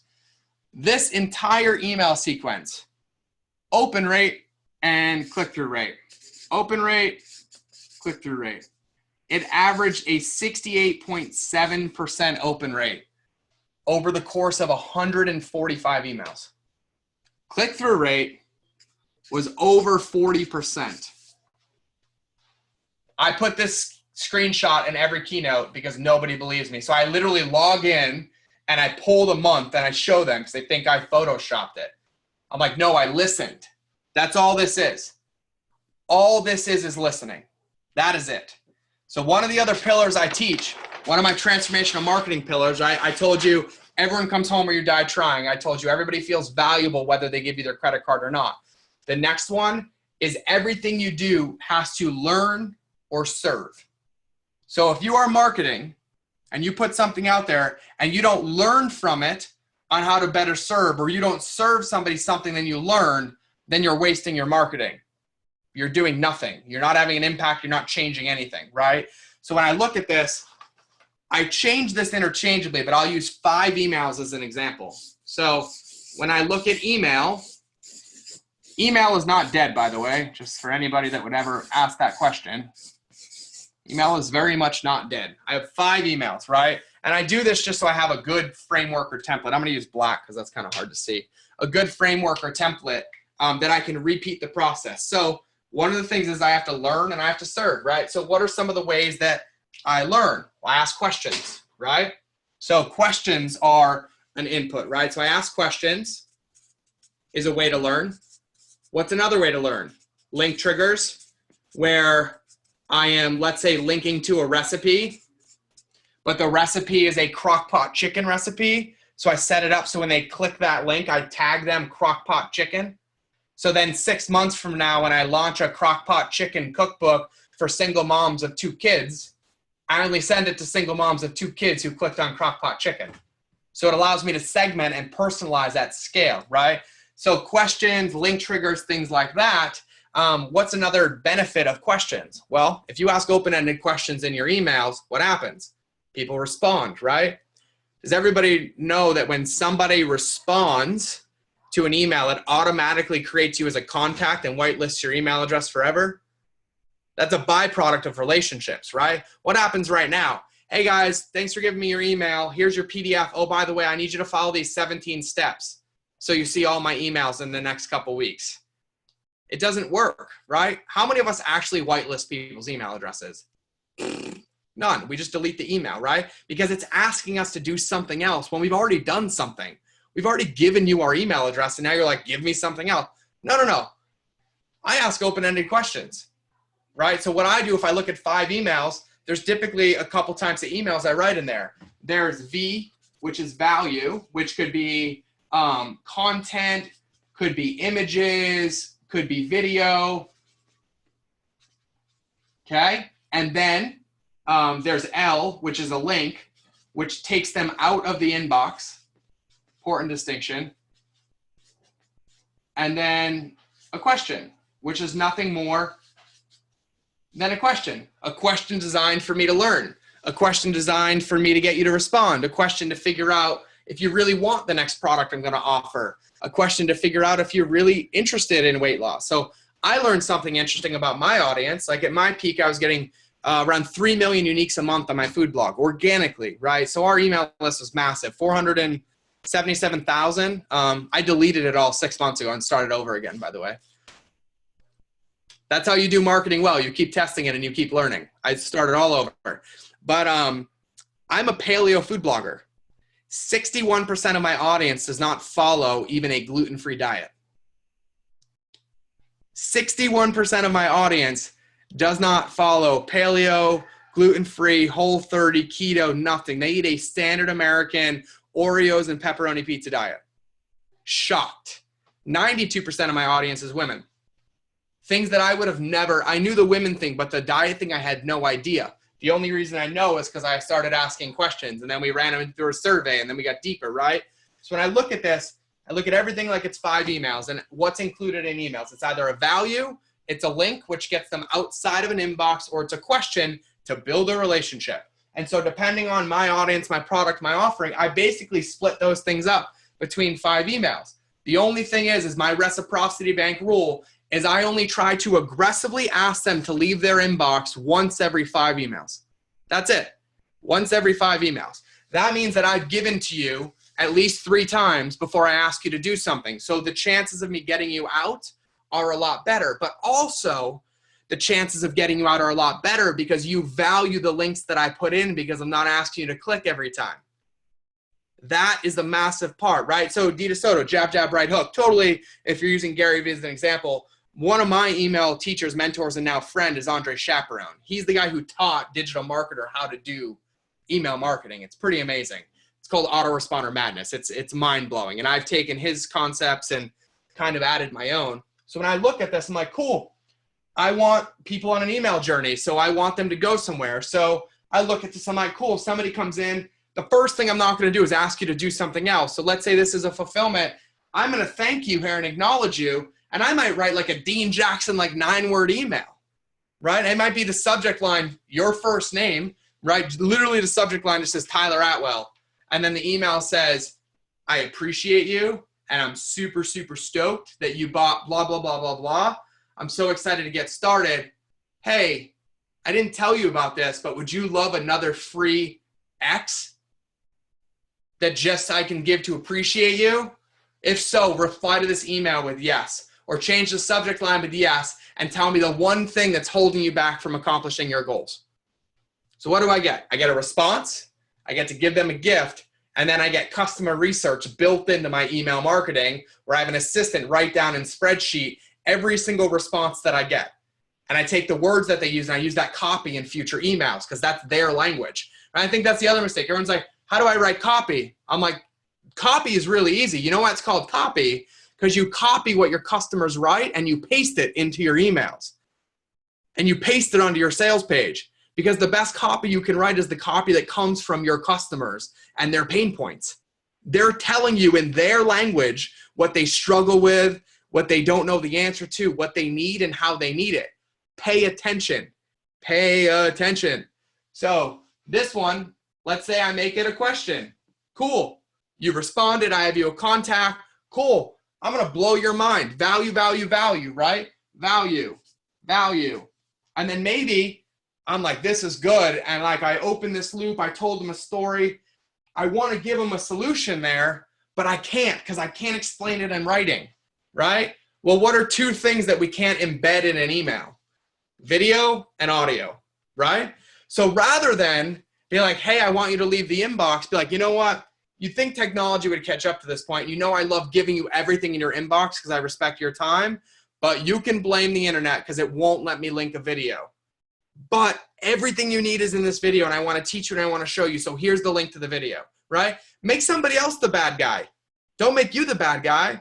Train them that like you give all the value in their inbox. And so what I do is if this is a link, so L for link out, what I do, and this is a video, I make that experience better for them. What's one of the worst things that can happen? That I set context, I tell a story, somebody clicks on a video, but the video didn't meet their wickets or it wasn't what they were looking for because I just created a bad user experience, right? So I didn't set expectations correctly or I misled them. And so then they get to this video and they're like, I don't want this video. This isn't what I was looking for. Or a recipe, right? How many times, and I'm a food blogger, right? So everyone's like, you send a new recipe out, food bloggers post a photo in the email and they're like, click here to see the recipe. Well, what happens if I click on the recipe and I'm allergic to 3 of the ingredients? I can't make it. Nor did I know that that was going to be there. So you wasted 45 seconds of my time by getting me to click something, to go scroll something to find an answer that you could have given me in your email. So when I send recipes out, I send them the entire ingredient list and I just make them click through the process. And I'm like, hey, I want to make sure you can make this. These are the ingredients. You might have them at home. And if you are going to make it, I just want you to know it takes 45 minutes, right? So if you're ready, if you want to save it, pin it, or print it, here's the link. What do you think happens? Link clicks go through the fucking roof, right? But also my open rates on those emails are massive because people know that every day when they open their inbox that they have a food craving or they're hungry and they open my email, they don't have to click around. They don't have to watch a video. They can figure out in 5 seconds or less if it's a good fit for them. And so if it's not, they don't get upset. Like, oh, I just don't want this recipe, but I'll check again tomorrow, right? Hey, Same thing. Here's a video that's in here, but I want you to know that this is what I cover in the video. And I put time hacks in the email. Hey, like 0 to 30 seconds, I cover weight loss. A minute to 3 minutes and 15 seconds, I get specific about daily routines. 4 minutes, I cover nutrition, right? So like Ryan and Ryan's wine videos, like the one with JP is like 2 hours and 14 minutes. And God, like I love Ryan and I love JP, but I do not have time to listen to 2.5 hours right now, but I would love time hacks, right? But what that gives me the ability to do is see if this is a good fit, or I at least know how long the video is. Like the worst thing is somebody clicks to watch a video and they're like, I want to watch this. And they're like, oh, it's 38 minutes. I got 6. And I'm like, so I want them to be able to consume it in a manner that supports them, right? So then it's, here's a question, value, link out, and then maybe I put another value in.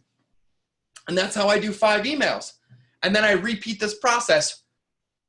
However many 5 times goes into 150, 30 times for that 145 emails that I did. And then sometimes I'll move the question, sometimes I'll move the value. But the key is that I never ask for too many things without redepositing in that bank account. But here's what I do. For these value emails, I'm still teaching, I'm still talking, right? But I'm not like, click here, go here, find this. I'm adding value. So I use a super signature where the email itself is the solution.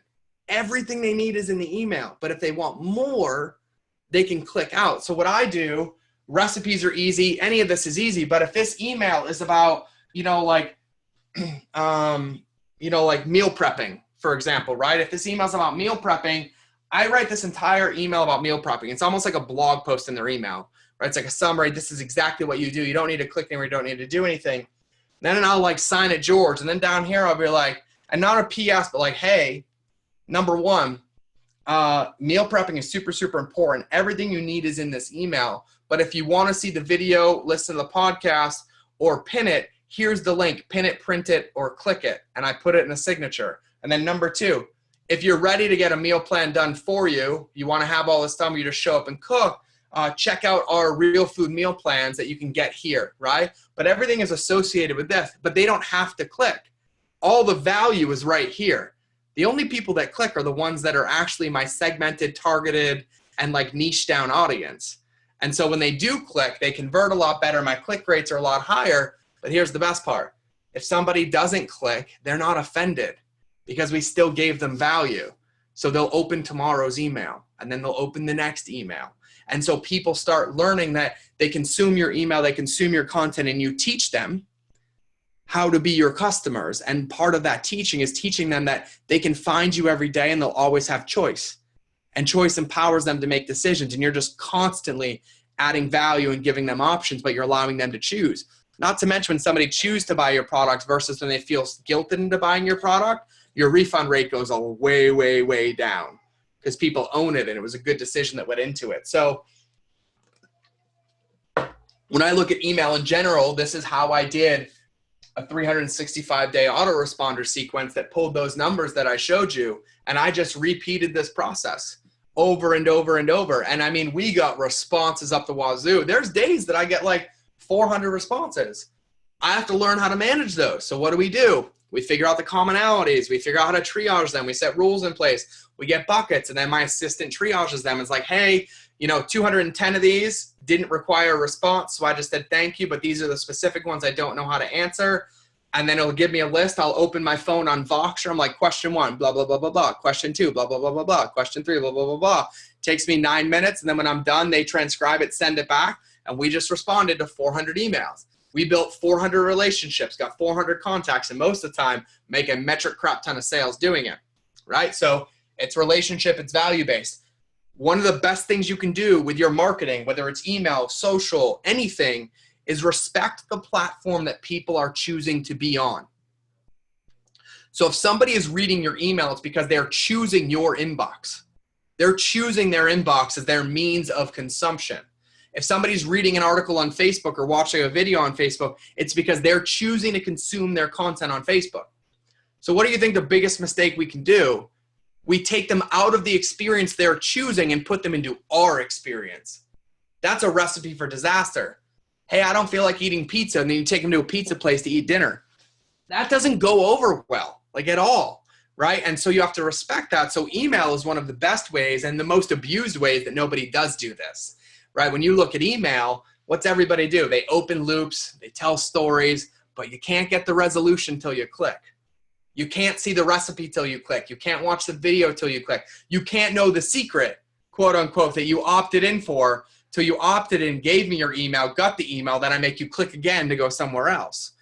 So you respect their platform, you respect their journey, because if you can train them, because you do train your customers and your fans on how to be those people, if you can train them that every day value is added and they learn something or have a takeaway, and then they choose to click or want to click, then they will. But then they won't be offended. Your unsubscribes will go down. Your complaints will go down. Your open rates will go up. Your deliverability will go up. And you will have a lot longer relationship with all of your customers, which will mean increased lifetime value and average order value over the time of your product or of that relationship with those customers. And so these are the most important things that I think are underutilized. The second part of this is segmentation, which we do not have time to get into right now. But Andre Chaperone's a good resource. We could talk about it again some other time. Ryan might vox me and say, now talk about email. I don't know what you guys are going to do. But segmentation is the other big part of this, right? Because we don't want to be sending people emails that they don't want to get, nor do we want to be sending people emails that they didn't ask for. GDPR helps a little bit, right? But we should think like that through everything, which is why I love having a clear vision and mission statement for my businesses, right? Like, we help people get healthy and love themselves through food, wellness, wellness recipes and fitness. And so what I do is when we sell products or we have lead magnets, we create an individual customer journey for each one, but it's between 5 to 10 emails. And then when that completes, everybody ends up on the same nurture sequence because it's all part of the bigger vision and mission. And so if they don't want this, they don't have to click on it, but they get tomorrow. And that's what's scalable to where we can do this at scale. And then we might have an offer that's a link right here. Maybe it's email 34 and we're selling a product. Well, we obviously don't want to sell it to anybody who's already bought the product or that don't want this. So we just put rules in, exclude people that bought this, or we do conditional email sometimes in ConvertKit where you can send one email, but you can change the content that's shown based on somebody's tag. So like I can write a male female email in one email and just change it based on the tag that I have of that person to personalize it, right? And it's very similar. There's a tool or a website called Right Message. And basically it allows you to change the headlines, the copy and everything on a landing page based on where they came from. So if they come from a link that ends in Facebook, like from a URL or a UTM parameter, your headline can be like, I'm so glad that you joined me from Facebook. If they come from Instagram, I can say, welcome from Instagram, right? Because then you can change your branding, the colors, the experience, right? We look at email the same way.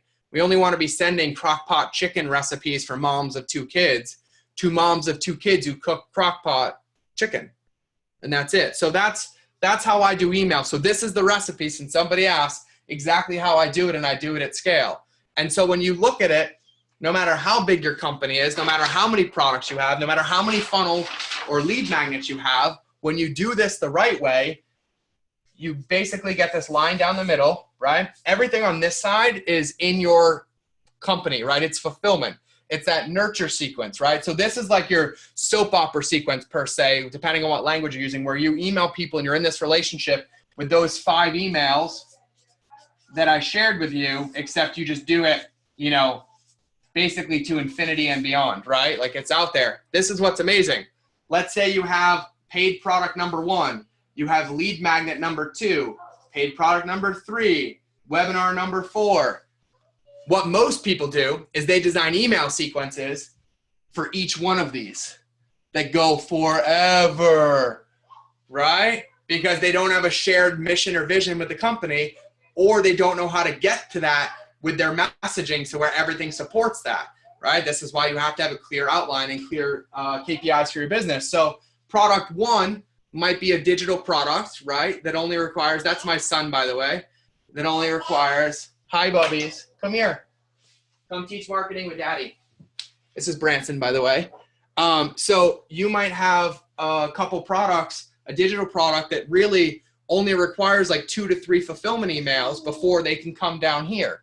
So it's really simple. Product one gets 3 fulfillment emails. It segments them. It hyper targets them. But then when they're done, they just come over here and then they drop down here, and all of these are the same. You might have a webinar that has, 7-part email sequence.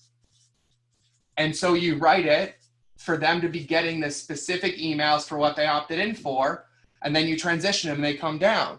And so when you look at your business, when you know your core and that core customer journey that's mapped out very, very clearly over time, then lead acquisition and growth and scalability gets really, really simple, because you can test 1,000 things here and you only have to write 5 to 6 emails. So if it doesn't work, you throw it out and you write another one, or you test another one, or a different lead magnet, or a different webinar, or a different video course, or a different front end, or a different discount or coupon, right? And so this is how you appropriately set everything up to scale. And this is why it matters so much to nail that foundation that we talked about. So when you do this, you have everything that's required to win.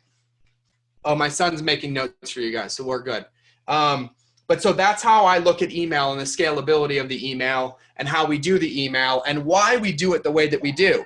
So to tie this full circle, we were talking about influencers, right? So I might as well tie all these open loops together. This is our company right here. This is our fulfillment sequence for our core product, our core offerings, and our value ladder, right? So this is us. Influencer number 3, influencer number 4, influencer number 5, influencer number 6.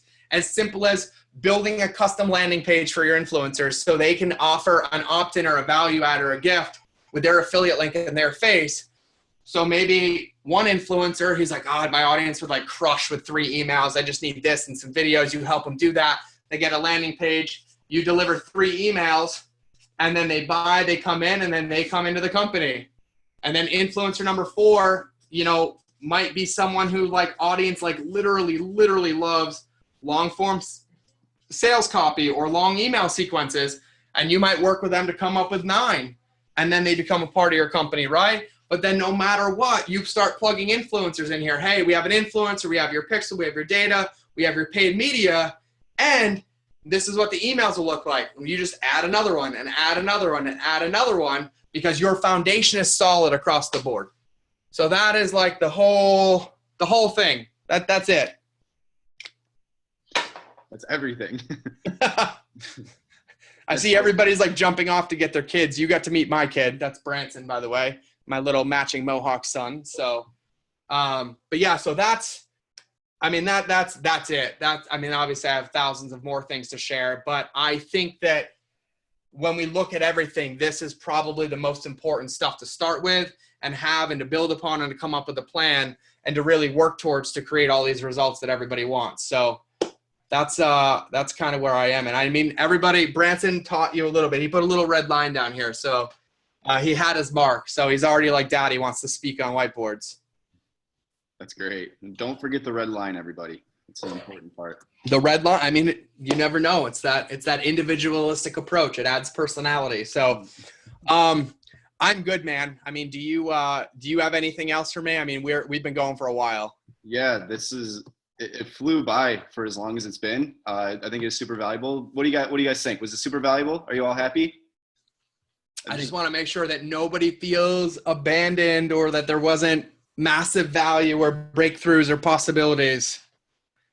Because if there was, Ryan's not going to let me speak either. We got 2 replies. Good. That's good. That's because everybody else went to get their kids. Yeah, right. No, I appreciate it all, everybody. Authentically, this is my passion. This is my work. I love people. And what I didn't share is that the reason that I care so much about marketing is because I had my entire life spent when nobody gave a shit about me. And it's what I always wanted. And I figured out that a lot of people are the same way. And we have the tools and the ability to connect with them and to add value to their lives, which create customers for life. And it's a pretty powerful thing to focus on and to put those people first. So it's really important to me. You'll never hear me sacrifice a customer or anything that we could do. I don't care how much extra work it takes or how much extra time it takes, but when you can put that relationship at the forefront of what you do, whether it's your influence or your customers, it will have a massively unmeasurable impact on your business. Amen. Yeah, so I love it. Thank you guys for the feedback. Massive value. I'll see you in Austin. I can't wait. I come to Austin like once or twice a month anyways. And then really shows that's your passion. Emails on the way. Sweet. Really in depth. Will take a while to digest and implement. One of the most malleable things I've got out of Ryan's group. Finally, something high level. Everybody can, I didn't have that last part, but you guys can tell Ryan for sure. That's okay with me. But seriously, and I mean it, I will respond to every one of your emails if you put the subject line in there. And realistically setting expectations today and tomorrow, the last days of my family before I'm on the road again for like 5 weeks. So I'll probably respond when I'm on the road. But I will get back to every single one of you. So you guys are very clear on our relationship. So you don't feel like I left you hanging. So, I'm good. I don't have any closing. I will say I think I covered 3 of my marketing principles. I covered, everybody comes home or you die trying. Everybody feels valued, whether they give you their credit card or not. I covered everything you do has to be learning or serving. And so I'm just going to give you the other 4 and they're pretty easy. The other one is, listen to what the customer wants. That's an important pillar. Another one is focusing on long-term relationships and not one-night stands. We covered that, obviously. You write 365 days of email for a $27 product, you're doing a really good job. Probably obsessive. That's almost like stalker level though, so you might not have to go that far, but I had to push the boundaries.